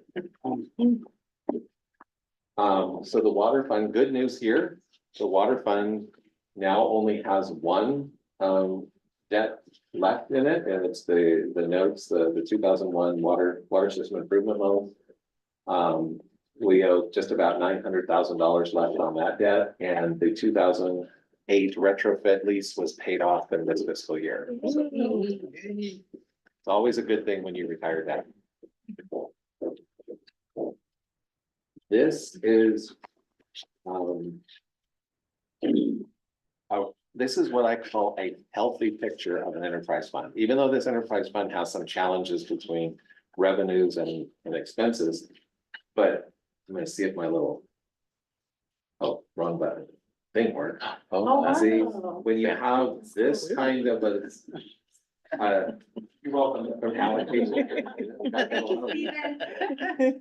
And you see this slice right here, when you only have 2% of your your revenues are having to go towards debt service. That's actually a really healthy picture. I mean, we could actually handle more than 2%, but wait till I show you sewer. Okay, so when we get to wastewater, kind of the same thing here. You've heard from Public Works over the years, we've got that $48 million plant out there. It has not been, tended to as much as it probably should have over the years. Things are wearing out. It is in need of some maintenance. And that's reflected in this budget. We're getting about $8 million in revenue. We're gonna spend 13 million. 5 million of that 13 million is for capital projects. So the fund has been building reserves over the years, and we haven't been spending it to replace the assets. So I think the general fund the cash in this fund, you can't use fund balance, but you have to use cash. the cash is around 13 million in this fund, and so we need to use this money to get these assets back up to par before before that number becomes 10 million. So why have we not spent it? Do we not have a plan for maintenance? Because We do, but you can only repair so long before you have to replace. And are we at that point? Yeah. In which we can, so we should replace, So a lot, well, not the whole plan, but there are components and some of the things that are in the plan that we're going to be doing at the wastewater treatment plant are things that have been deferred for some time and they need to be addressed. And they're all outlined in the CIP program that you looked at a week ago. Everything that's in this budget Mhm. has been laid out into Yeah. the CIP plan. But those components that can be replaced will individually be depreciated and restart the whole thing again. Yeah, once it's new, then we start building reserves again, because now the life, once you've either replaced it or repaired it to such a level that it extends the life. The life, Now yeah, we, then. now the life, instead of the life being past its useful life, in some cases, we are past the useful life Already. of some of our assets. Once we get them back to useful, now we've got another 10 years before we have to get to it, or 5 years or whatever. Okay. But at that point, you'll have a plan, right? Because I mean, if we Well, we getting do. a bunch of that, so if we're replacing because we could no longer rehab, then there has to be, I mean, and I think that was for me, the 5-year projection of the CIPs to be able And- to and- include and- all of that. And that's what's there. in your plan. So that's why you see in the plan Mhm. for the sewer, this year has a large blip of capital expenditures, and then it dramatically drops off in future years. Cause we're projecting that. Right. In this case, the useful life is equals the same depreciation period. Each asset's different. Okay. Some assets have a 40-year life, some have a 7-year life. Okay. The single largest expense in this fund is our debt service payment. It's $1.5 million. It's due every December of every year, and you better believe I don't miss that payment. It is on my calendar to get out, and I make sure it gets so, and that the check clears. Thank you, Mike. So our wastewater fund has the one debt, and that is to the state for the construction of the loan or of the plant. We still owe 27 or $24.6 million on that loan. The annual payments, as I just mentioned, is $1.5 million. This one, we have a covenant with, and we have to maintain a debt service coverage of 1.2. This is where I get a little bit nervous because with this budget, our debt service coverage is exactly 1.2. What does that mean? So what that means is you take operating revenues minus operating expenses, so you don't include capital and you don't include debt service. And then you take your debt service and divide it into that, and it has to be 1 and 1.2 times. I actually, fun fact, I was in a finance master's program that I dropped out to run for council. And now I remember that. You said that. I'm like, oh, yes, I remember that. I got an A in that. You got an A in that. I did. So this is one where we actually have a debt covenant ratio that I monitor on an annual basis, because if we dip below it and we violate our covenants, the state can come in and actually they can dictate what some of our budgets will be and those types of things. So that's when we'll be in trouble, so that's why that's so. We don't wanna get into- We don't wanna be there. So And- what was that calculation again? I'm sorry, it's revenue minus expenses divided by, Well, it's not all revenue, so it's operating revenue, so you can't include interest, and you Yeah. can't include miscellaneous revenue, so it's operating revenue minus operating expenses. And then you divide your debt service payment into whatever that net income is from operating, the net income from operations. But cannot be lost, no, it's 1.2. right? What's that? That it has to be income, not lost, because then we're in trouble. If our operating, if we had an operating net loss, we would be in trouble. Yeah. So for those that were on the council during the rate study that was passed in 2021 that you adopted, if you recall, we actually had to increase our sewer rates because we weren't meeting the debt service coverage. It wasn't because of the operations. We didn't have enough operating That's why I paid profits $30 more. to make that debt service payment. But we're gonna be paying this. Which one. is interesting because when you look at, I've had a lot of the residents complain about their water bill.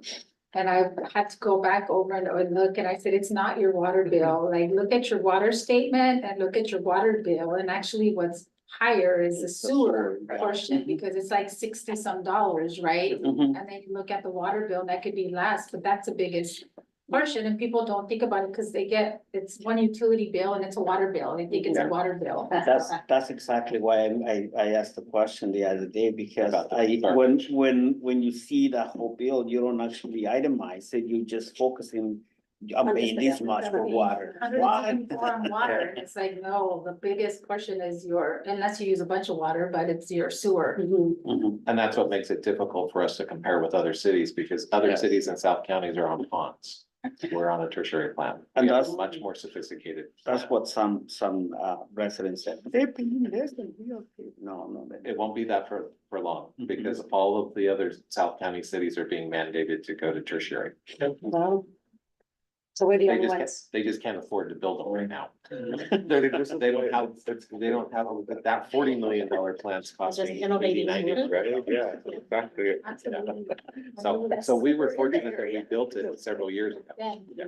But you see, the other thing is that some of the residents don't understand or don't see the value when it comes, for instance, for those meters that we Smart have meters, today. yes.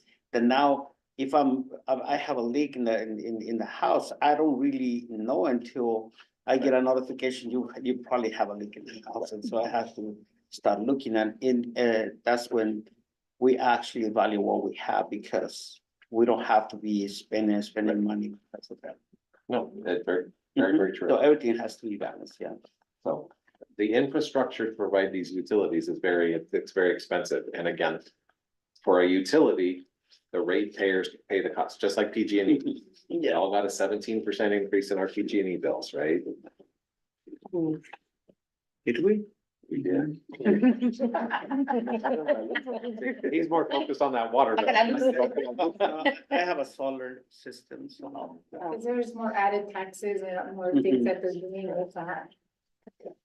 So this is the picture of our wastewater funds. So remember that nice healthy picture from water. So on this one, 13% of everything that we're bringing in is just to make that $1.5 million debt service payment. Wow. So, it'll be nice. I will be long and retired before that's paid off. Okay, so the next is our, what we refer to as solid waste. This is our garbage fund. The garbage fund operates as a franchise. agreement. We do not have our own equipment, like some jurisdictions have their own equipment, their own, essentially their own utility. Ours is kind of a pass-through franchise agreement that we have with Tri-Cities. So they set the rates, you approved the rates at the last council meeting. But the rates are set by. By it's the Tri-City CPI. board, yeah, it's set by, And typically, we don't have like, well, they can't come to us and say we want, well, they can an 8% raise, but it has to be based on CPI, and that's what they've been doing for the last several years. and they can still do a rate study and to go through a 218 process to increase more than CPI, and they can do all of those things, same things that we can do with our utilities. But we collected almost $3.6 million, and with transfers and expenditures, we're actually transferring 3.7 million. The reason that we're doing that is we have some surplus in that fund. And so we can sweep that excess over into the general fund as our franchise. So this is unlike my statement that I said, this is the exception to enterprise funds. This one has no capital, so there's no depreciation, there's no reserves for this fund because it's a franchise. And so whatever's excess passes to the general fund as a franchise fee.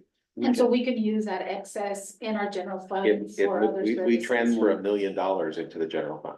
Wow, that's great.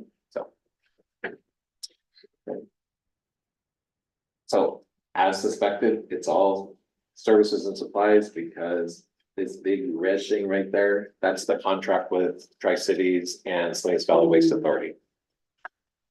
The next is our sanitation fee. This has been in place since 1993. The rate that residents pay $6 per month. And it has never gone up. And we get a whopping $350,000 a year to collect that. And so this fund is supposed to fund animal services, graffiti abatements, and those types of things. And so that's what we use for this. So, hold on. So $6. do we, and I know this is where I've been asked to also with some of the residents in terms of, hey, we're paying into the graffiti abatement, so what are we doing with that money? So we are utilizing it for that, Public Works goes out and paints a wall. That's this fund. okay, but not the wall on I that was gonna side. say that wall of the train tracks and all that stuff. Has that been painted? No, not yet. No, Not yet, no, because yet. it's not within, okay. well, Well, yeah, okay, we're working on it. And there was complaints about that wall and whatnot, and so, you know, Chief was working on figuring out, yeah, who the property belongs to, because residents were saying that we as a city weren't doing anything about it. But there's some walls that don't belong to us, Right. right? And so we gotta make sure that it's walls that belong to us, and because our residents are paying for that. But the animal service then, so we have the measure, so animal services, we're taking money from here to pay for the officer? Or what are we paying with the animal services? This one is basically, well, animal services, the sanitation fund can't pay for all of the animal services. We don't collect enough money to pay for it. So animal services is in two different places. We max out this fund first, and then animal services spills over into Measure S. So, and the largest part of this is well, not the largest, but a large SPCA? component is the SPCA contract. Oh, okay, that's where, so it doesn't really come back to us, it's to pay the enormous fees of the SPCA. Okay, If we didn't do any animal control, we wouldn't have to pay it, but okay, got it. We do. Can I ask a weird question? Can I ask a Yeah. weird question? Yeah. Can we send a bill for repainting the graffiti to the suspected people who did it? Perfect. You know who did? Actually, yes, you can. Yeah. Allegedly. There is a restitution process that you can go through, and if you catch somebody doing that, we request restitution when they go to court, and the courts can order them to then pay us back. Yes. lengthy process. It's not And we easy haven't yet, but- gotten money from that? But they have to be caught and Yeah. convicted. Right. But Yes. they're. Yeah. Oh, So not just suspected, but actually convicted. Yeah. not being suspected. Yeah. Yeah, that This is a whole court process, and once they're done, everything's adjudicated, the courts can say, okay, now you owe the city $20,000 for whatever. can I imagine, can you imagine Fernando Cabrera, when I'm paying Fernando Cabrera? And then, hey, here's your bill for painting, right? That's how it should work. So then does this, so Not where, green. so then the expenditure is over the revenue.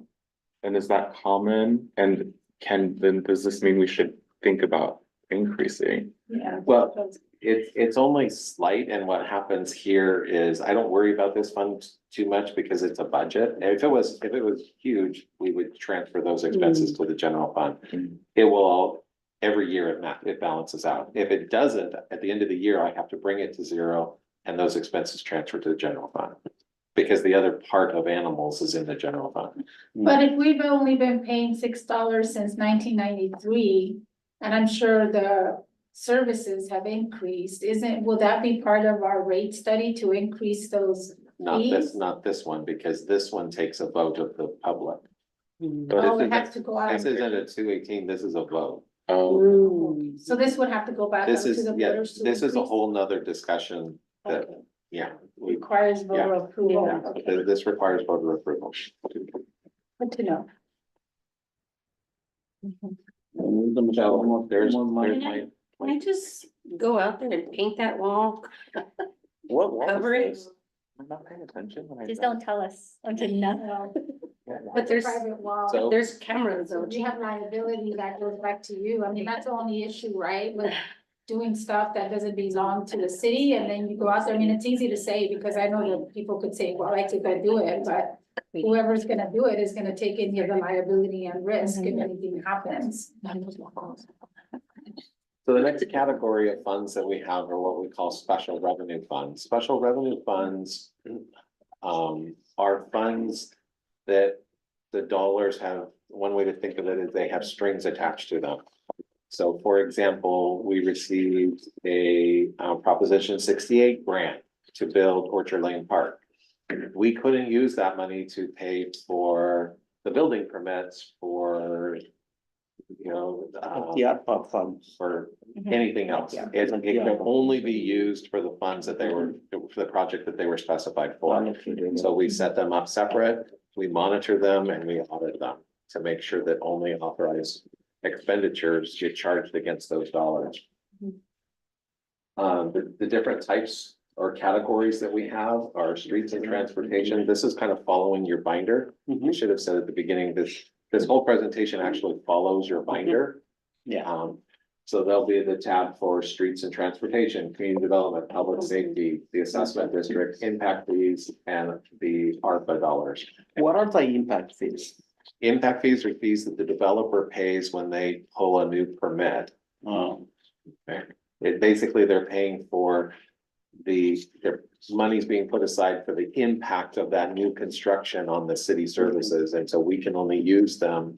So those are funds, those are very restricted funds. I mean, those are like hyper restricted, and I'm always the bad guy because somebody's always trying to come in and say, oh, well, we want to repair this well, and I'm like, you can't do that. The funds aren't for repairs and maintenance, the funds are for capacity increasing projects.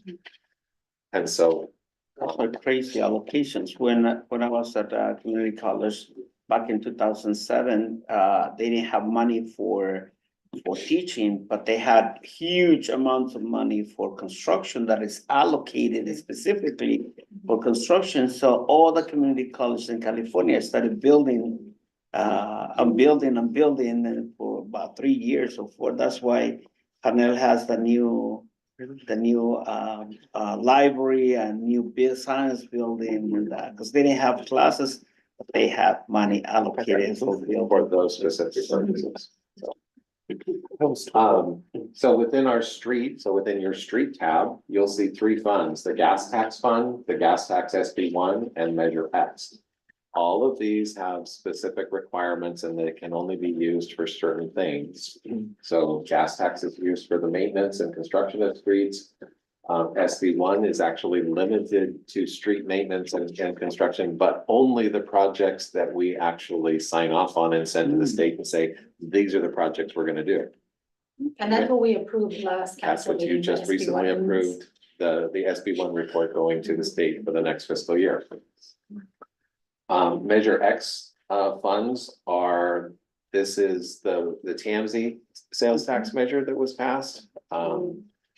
This is where local jurisdictions had a little bit of leverage when TAMZ came and said, hey, we want you, all you cities, we want you to support this because we're gonna collect all this money at TAMZ, and all of the jurisdictions said, okay, we'll support it if you give us a piece of it, and only if you give us a piece of it. So this is our piece. So the first two state taxes, What's that? the first 2 are state taxes and the second one, The- Metro X is So, county. yeah, good point. So when you go pump your gas at the pump, Mhm.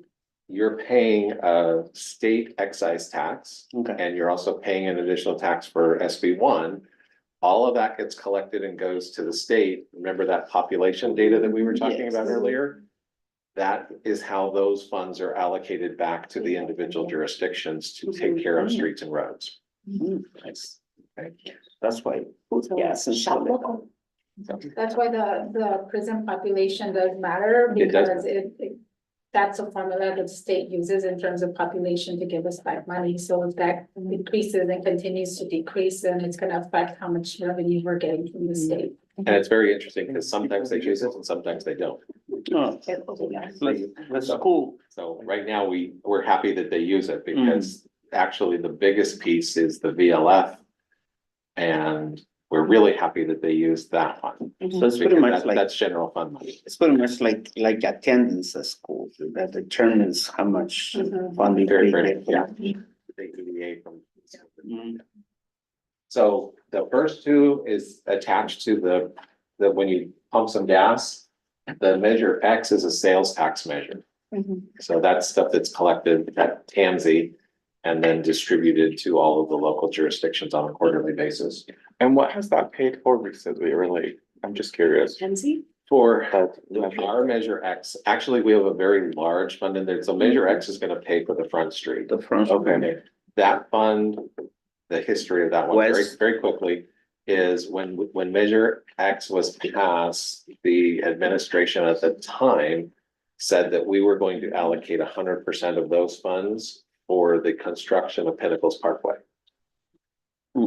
So every year we were getting money, and we weren't being able to spend it on anything because we said we were only going to use that money for Pinnacle So Parkway. for Pinnacles Parkway, and you know, like for the newer ones that are here, it was supposed to be that extension from Metz Road all the way down. Over the vineyards, right, to come over to The retail. the section. retail space, those yeah, bridges. so that was supposed to be another exit point, so I know there was a lot of discussion, there was a designs done for that, right? But then there were challenges with And there was the a lot of challenges landowners with and making the that rights for the happen. land going through. It Well, would it like a road or like a bridge? It's like an overpass. was gonna Yeah, like be a a road overpass. Oh, I see. And then Over to the Pinnacles. the owner said no. Well, there was a There were lot of different challenges with all the challenges owners, because with the landowners. with the landowners, because it's where the vineyards are. Yes. And so it was very expensive to be able to acquire some of the property that the city needed to be able to do the overpass. And then So then that money that was allocated for that, is it not? So then what we did was the Public Works Department, you know, that fund was continuing to grow and grow and grow, and we weren't able to use it for our own street projects. And so a few years back, I had convinced the Public Works Director to go to TAMSI and ask for a modification in our plan and for us to be able to use it for the maintenance of our streets and roads locally.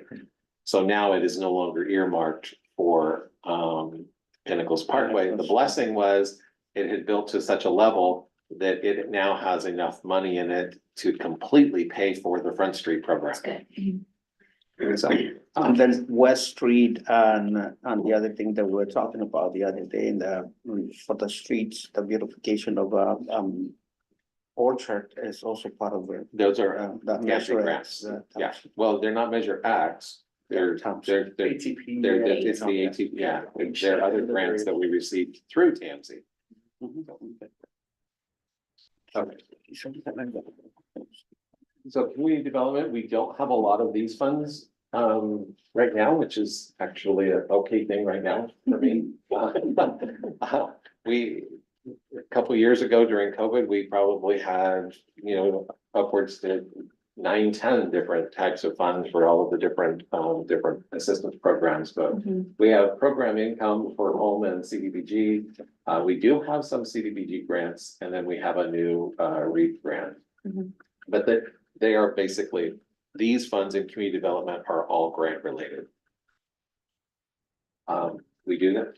The ARPA dollars is considered a special revenue. Those dollars are earmarked for specific projects, even though we have great latitude, they still have to be spent there. I just highlight, this is the new reallocation of where the dollars are being spent by department. And my one plug here is the deadline is fast approaching for the expenditures. And we do monitor this on a monthly basis on where we are with our expenditures because we're determined not to return anything to the budget. Your next tab is public safety. There's a traffic safety fund, which is Prop 172 funds. Those are that's part of sales tax. It comes as a pass-through from the county. Those funds can only be used for public safety. So that's why it's set up as a special revenue fund. They can pay for equipment or, you know, things related to public safety. We have the asset forfeiture fund, the vehicle abatement fund, there's a fire training fund. That one, there's no longer revenue coming there, so that fund will go away after this year. Because we're gonna expend everything in there. The fire training one? Yeah, the fire training. The EMS, that's the CSA 74, we don't get a lot of money from that, it's about $40,000 to $50,000, but that's for the purchasing of equipment for the fire department, just like the police department has their Prop 172, fire has CSA 74 for they don't get as much money, but they get some money. So can you go back to that just a really quick, because when we approved like the fire contract, It's not going, I don't go backwards. There's a button just below the. Oh, this one. I thought under the Measure S dollars, we had under the fire that there was equipment and supplies, so we fund them out of Measure Y, and then we also have this funding allocation that goes to them. It is, but it's not a lot of money. So, I mean, like, he can use it by buying one turnout and it's gone. What is not a lot of money? $40,000 is not a lot. Oh, okay. So it's not a big chunk. Yeah, Got it. Mike, a quick question. So the equipment that's being purchased from the city, does that become our city property? Or if for any reason we were to stop the CAL FIRE contract, does that go with CAL FIRE? no, it doesn't. So the one thing you have to think about with CAL FIRE doesn't come with any equipment. The CAL FIRE equipment is for people only. So everything in there, those engines, the hoses, the turnouts, all of that belongs to the city. Oh. The washers, the dryers, the kitchen, the plates, all of it belongs to the city. Can we go Oh, watch? goodness. They're industrial, the washer dryers are for the turnouts. The big things that they have to put on when they go to a fire, when they come back, they have to be laundered. Yeah, special. Thank you. So the next step would be your special, the assessment districts. That will be on the agenda next week for you to approve all the assessment district increases. Assessment districts are put in play. They are a good thing. This is what the cities have done this because property taxes, the income we receive from property taxes don't pay for the services that a new home provide or costs to come in. When we have to, you know, we think, oh, Miramonte's coming in, we're gonna get all this property tax money. The property tax will nowhere near cover the cost of services to service that population. It will cover a portion, but it will not cover the whole thing. So assessment districts have been formed that those neighborhoods pay for the maintenance of their, if they have a park, they have a park maintenance. If they have streets and lighting, they pay an assessment every year. So the city can go in and repair the streets and roads. It's a revenue source to do that for those neighborhoods. And that's now a common practice amongst all jurisdictions when there's new development that an assessment district gets established. And it's on the property roll. And it's on the property taxes.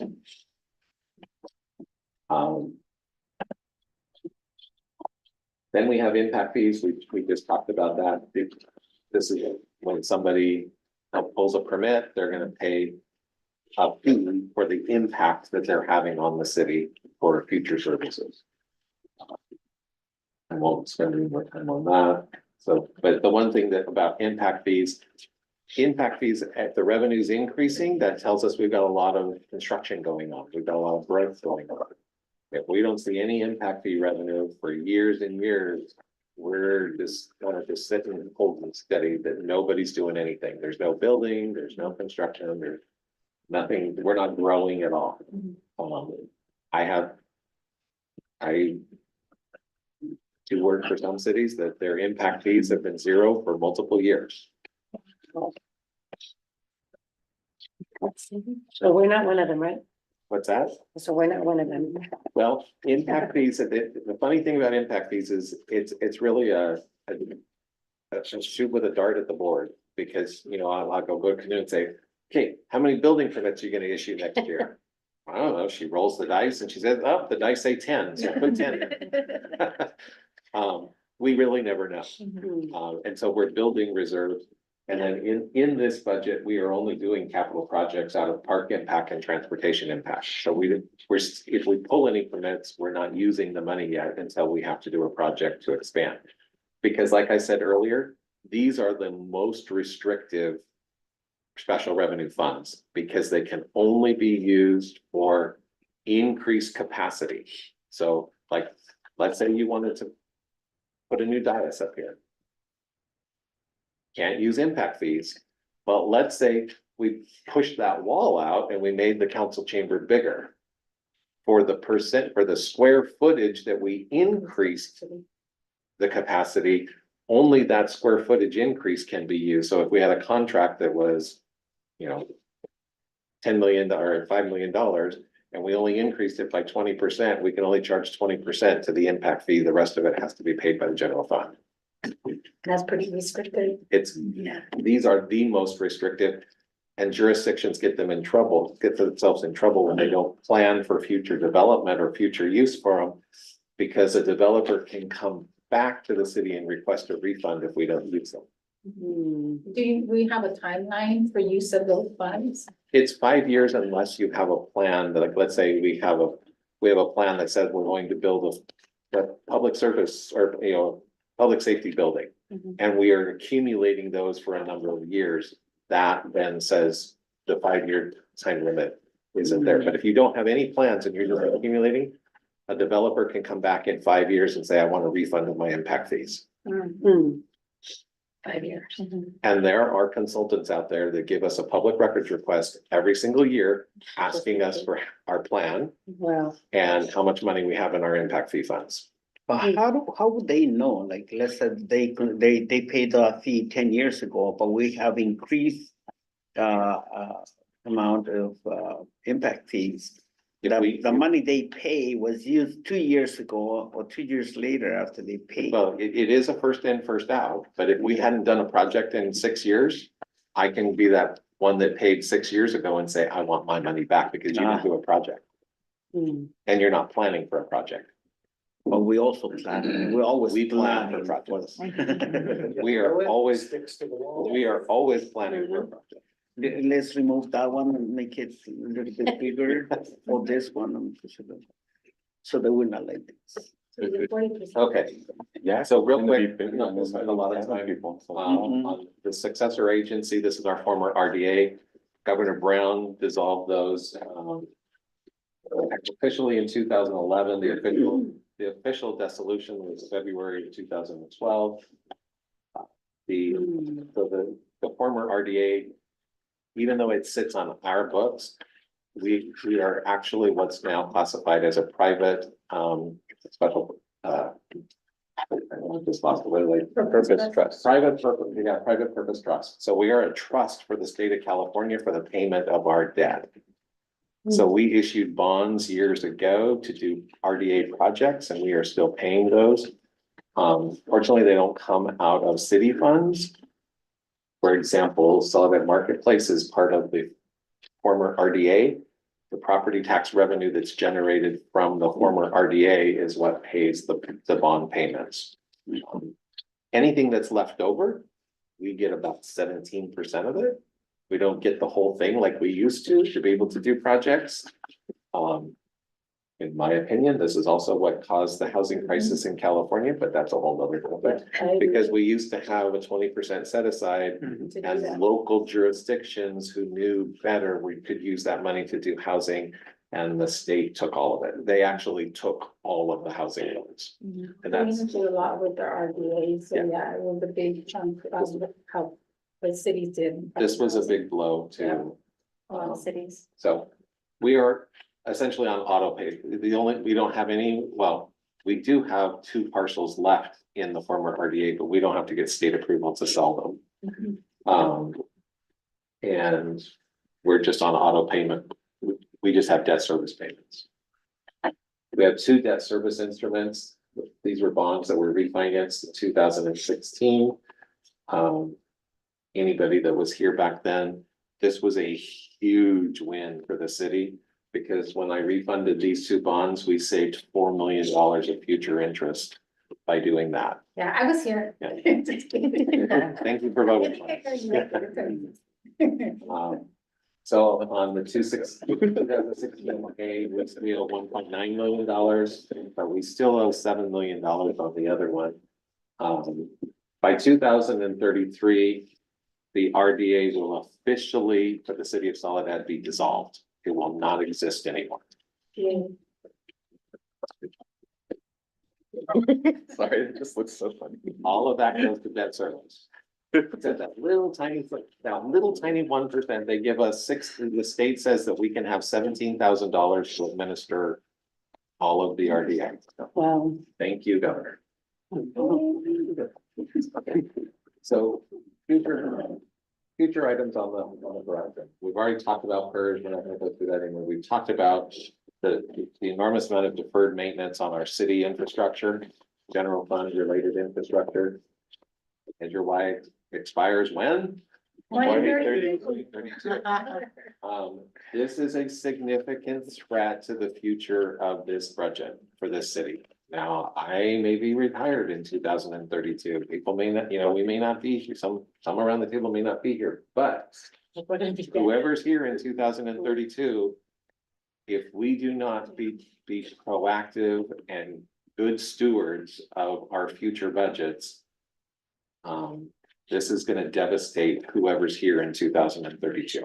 I'm taking notes, because I'm gonna be here to. We need to put it on the agenda. So Mike, on that note, though, I know it's a different discussion, but to put something on I think there has to be a plan, right? Because it's 7 years away, so you want to make sure that you're working backwards from 2032 to see what needs to happen in each fiscal year to be able to get to when are we going to put it on the ballot, right? Well, Because I'm gonna, as your fiscal advisor, I'm gonna tell you, you do not wait till 2032 to put this on the no, ballot. you have to do it Because, before. if you wait that long and it fails, then you're done.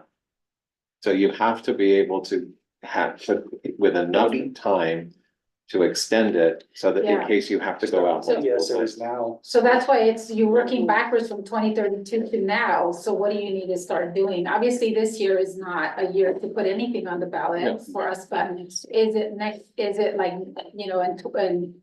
What is the it? next 2 years, It right? it might be the next time. It may be. And I think we can make those decisions once we're done with the general election and we see how this state initiative does. Because that will dictate what kind of a campaign that we have to have. Are we shooting for a 50% plus one, or are we shooting for 67%? They're totally different campaigns. I think this would be worth having an ad hoc committee to be able to, work on it and have a plan and get different input. Yeah, after November 2024, depending on the election. Well, just keep in mind, that strategically, we need to do this because we need to be exploring this parcel tax to support fire services first. That's our immediate need. We need to make sure that we can support our fire services in 25, 26. And then we can roll out.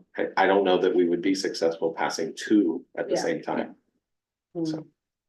So if it goes and it fails, you can't put it again You put later. it again. Okay, It's just if you waited till 2032, well, I'm saying like if we did it in 26, we can do it in 28. you can do it every year. Okay, Until it passes. That's all I need. Yeah. I think that's why we want to do the education so that the community sees that there's a need yeah. for it. The requirement is, I believe, and Mike could probably wait, you have to wait a year. So once we've done a measure, you have to wait a year before you can take it out back. You can't just take it out in the special election a month Yes. later. Yeah, that is correct. You have to wait 1 year.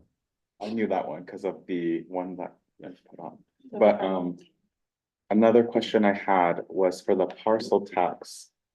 Is that this year or is that like later on? It would be potentially in this fiscal year. We're gonna be recommending that once we do more of the study, the council's already authorized us to go out and start exploring it Okay. to see what it would look like. And now we know the money that we have to generate. So now we can put a plan together to say, what would the cost be for taxpayers, per parcel homeowner? And then we will have to engage somewhere. Because it's a specific tax, it will require a 2/3 vote. But it's not in November. It will not be in It's- November. So it could be in the next. We could primaries or we the could do a next- special election in March.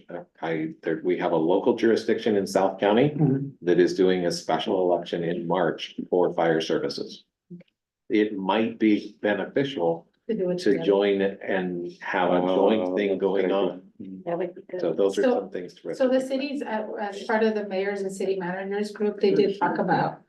Because some of the cities are looking at doing different sales tax measures. I know Gonzales is, Yeah. and then King City was, so they're talking about. Depending on what happens, to do it this year, but then to do it the next one, the next year. The county also, as you guys heard, is doing 2 as well. They have proposed for 2, so they're also just exploring. One this year in November and then the other one in a special election. So they're saying if the counties and cities can work together to make sure that we don't have everything on one ballot because people probably will not vote. I mean, people get upset, they'll vote no on everything. So that way it's strategic, what goes on in November, then what goes in the special election.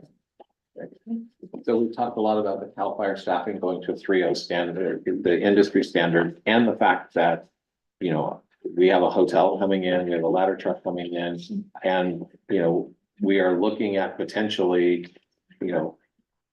high density homes that would go to 3 stories. Yeah. So the need is there for the equipment, and so we have to staff it appropriately if we're gonna have the equipment to use the equipment. Mike, on the ladder truck, is the maintenance, expense, I guess, of the ladder truck, is that a big number or is that not an impactful expense? Like, I'm sure it's gonna The need, maintenance of it is, I mean, the chief could tell us if you heard more than, but I don't, my gut feel is it's not gonna cost any more than having another fire truck. It's going to be equipped with things, with hoses and, other things that have to be replaced, just like any other fire engine. Yeah. It does have more moving parts because it has hydraulics for the ladder and those Yeah. types of things.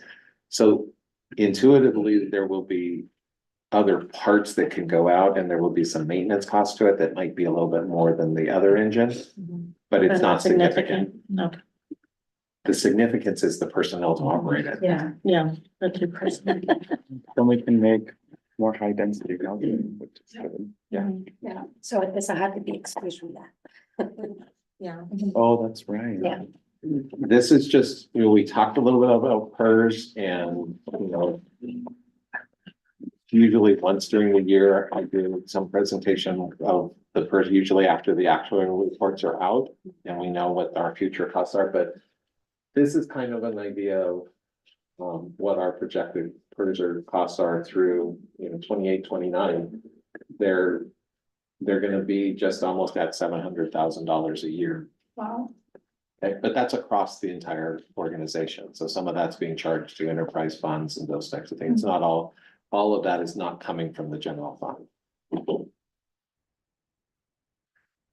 What we're going to be asking you for a week from today is we're going to be asking for your consideration of the adoption of the 2024 budget, this thing that we've just talked about for the last 2 hours.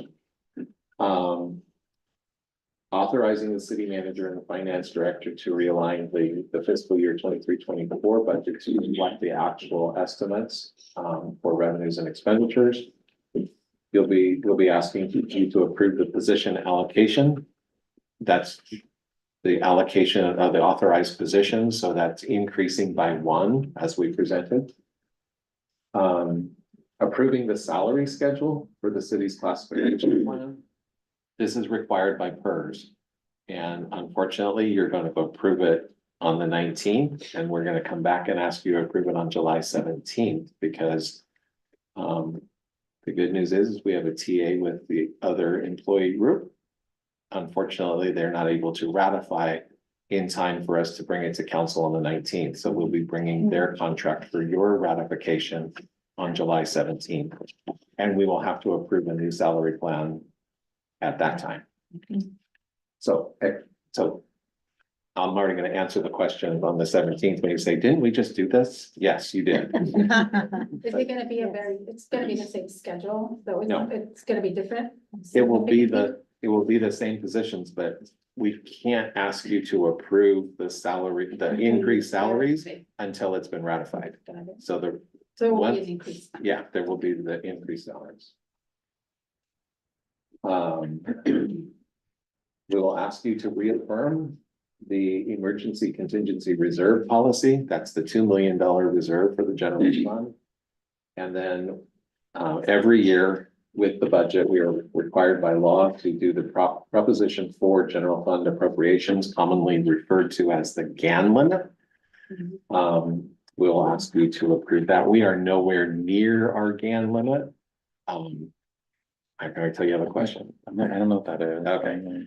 So if you flip through your summary tab, it's exhibit D. It looks like this. Your binder. So I get information from the Department of Finance. And they tell us what the limit is established by population growth.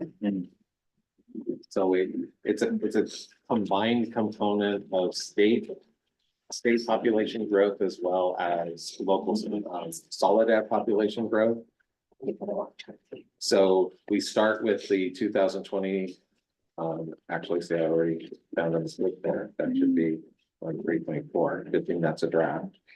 We start with the previous year's appropriation.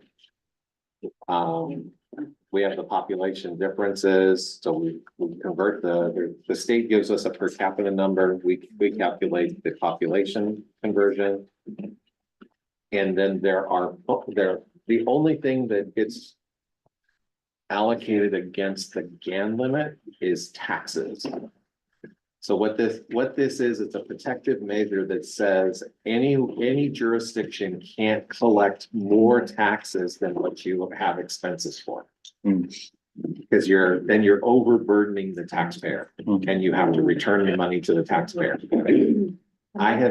So our GAN limit is $33 million. Our expenditures for tax, or not expenditures, our revenues for tax collection is 11.2 million. We are $21 million under our GAN limit. Okay, that's a normal picture. I don't think 2 years ago, it was in the news that the state of California, for the first time in history, was about to surpass its GAN limit and was going to have to return taxes. And then the money started flowing. And now we have a deficit. How is that gonna affect us as a city? What's And that? Is the deficit, state deficit will affect us in any way or? It affects us because grants aren't available. Mm. I mean, we've already seen them. There's fewer and fewer grants that are available because it's the same thing when we have a problem. What is the first thing that most local jurisdictions do?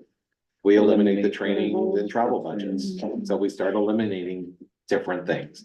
Well, that's the state eliminates some grant funding. And most of it is really gonna be for the counties, because the state really funnels money down to the counties with the exception of the grants and then some of the REAP funds that we typically get for our general plan and to our general plan. Those will be, probably looking at limiting those. I think those would be the significant ones, right? And then I know on the housing funds that really come to the county for the homeless, the HAP funding that there is potential on the sixth cycle to be reduced. So I think in that aspect, right? But like Mike said, I think it's more for us on the grant section that there'll be limited available funds because they won't be providing as much of that. So in conclusion, we are presenting a balanced budget for your approval. The city is positioned with a good, healthy reserve currently today to be able to weather an economic slowdown. So as we see a slight slowdown coming, we will be able to weather that storm. We will need to look at finding new revenue sources for the CAL FIRE contract and to be able to support that, the fully staffed fire department. And as I presented in, I believe it was February, it still makes good economic sense for us to contract with CAL FIRE. Because even if we went to 3.0 staffing, our costs would be higher than what the CAL FIRE contract is. We need to seek sources of funding, grants, things, those types of things for growth projects and to accommodate the needs of our community. City council should be commended for having the foresight to put into place a capital projects fund, a reserve fund for capital projects, as well as raising our reserves to $2 million to be able to weather this storm. So on behalf of the staff, we expect to express our gratitude to the city council for your continued support. We look forward to working with you on this upcoming fiscal year to accomplish the projects that we have set forth in the budget. We do have several capital projects.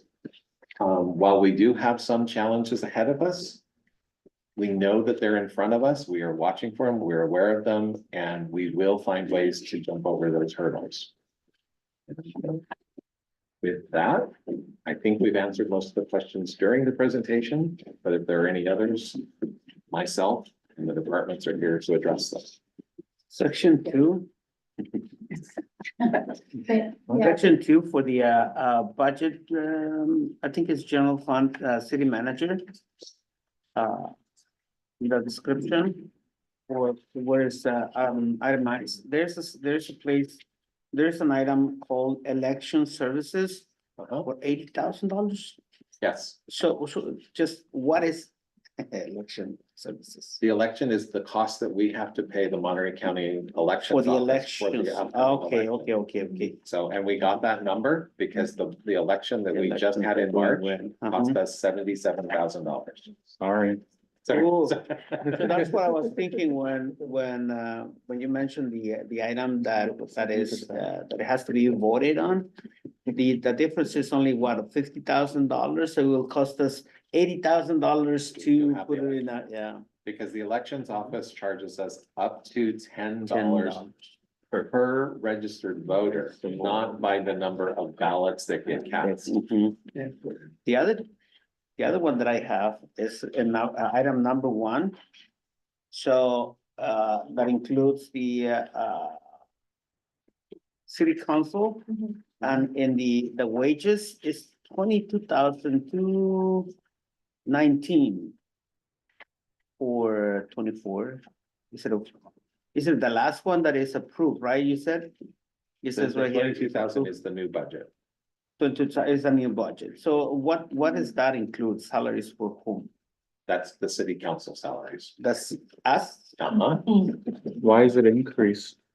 Is it 20, based on what we've talked about? So there is an increase based on the discussion that we've had and in anticipation of the council passing some resolution to increase council compensation. Now, that is not your total compensation that is there because city council is allocated over multiple funds. okay, because I was dividing that by 5 and it didn't match what I was. Good try. But no, some of your salary, because you're a jurisdiction over the enterprise funds and a lot of the items that come before the council are related to public works. Some of your time is allocated to public works, just like Brand's time is, Jesus's time, the time that I charge for the city is allocated across multiple So funds. you'll see that when you start looking at the details of the budget across the different funds, that you'll see those allocations, because I know. That's why I closed my, Yeah, because the other questions are pretty much. yeah, it's an allocation across the board for all of the different categories that we fall under as oversight, so. You'll see that. So if you have, so Mike, I guess with that, I don't know if there's any additional questions from the council. I know at least now, thank you for providing that overview. Now we have more of an opportunity the next couple of days to really look at each of the tabs.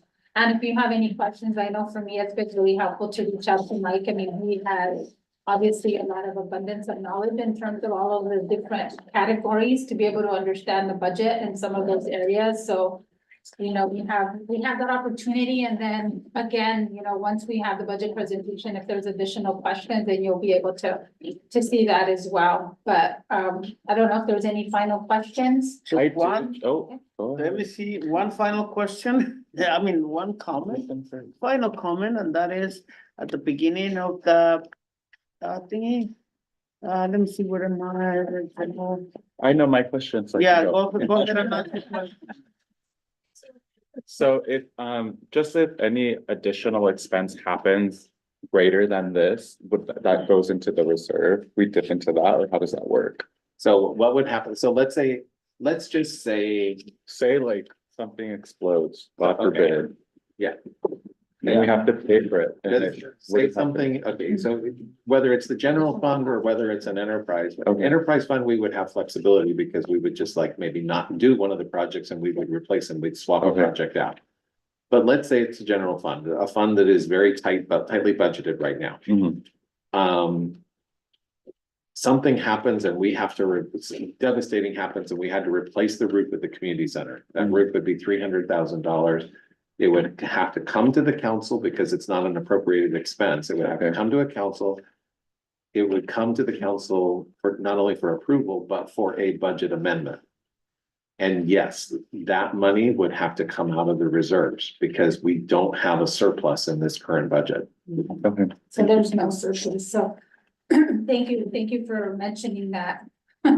So we have no wiggle room, although we have a status quo budget, we just don't. We're have- spending every We're dollar. spending every dollar, we don't have any additional. We're doing a little bit of capital that we could potentially swap out, but if something, you know, we put money in the budget to do a repair to the city hall and police department. That's one of the projects.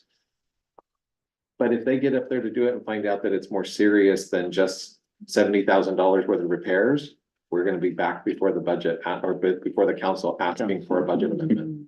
Or a reduction of another project, right, to be able to offset that, so, okay. Mike, off the top of your head, by any chance, I know you're real good with numbers, do you recall off the top of your head how much money we have gotten from that one, project that we approved? I think it was last year, or the year before, for the cell phone satellite.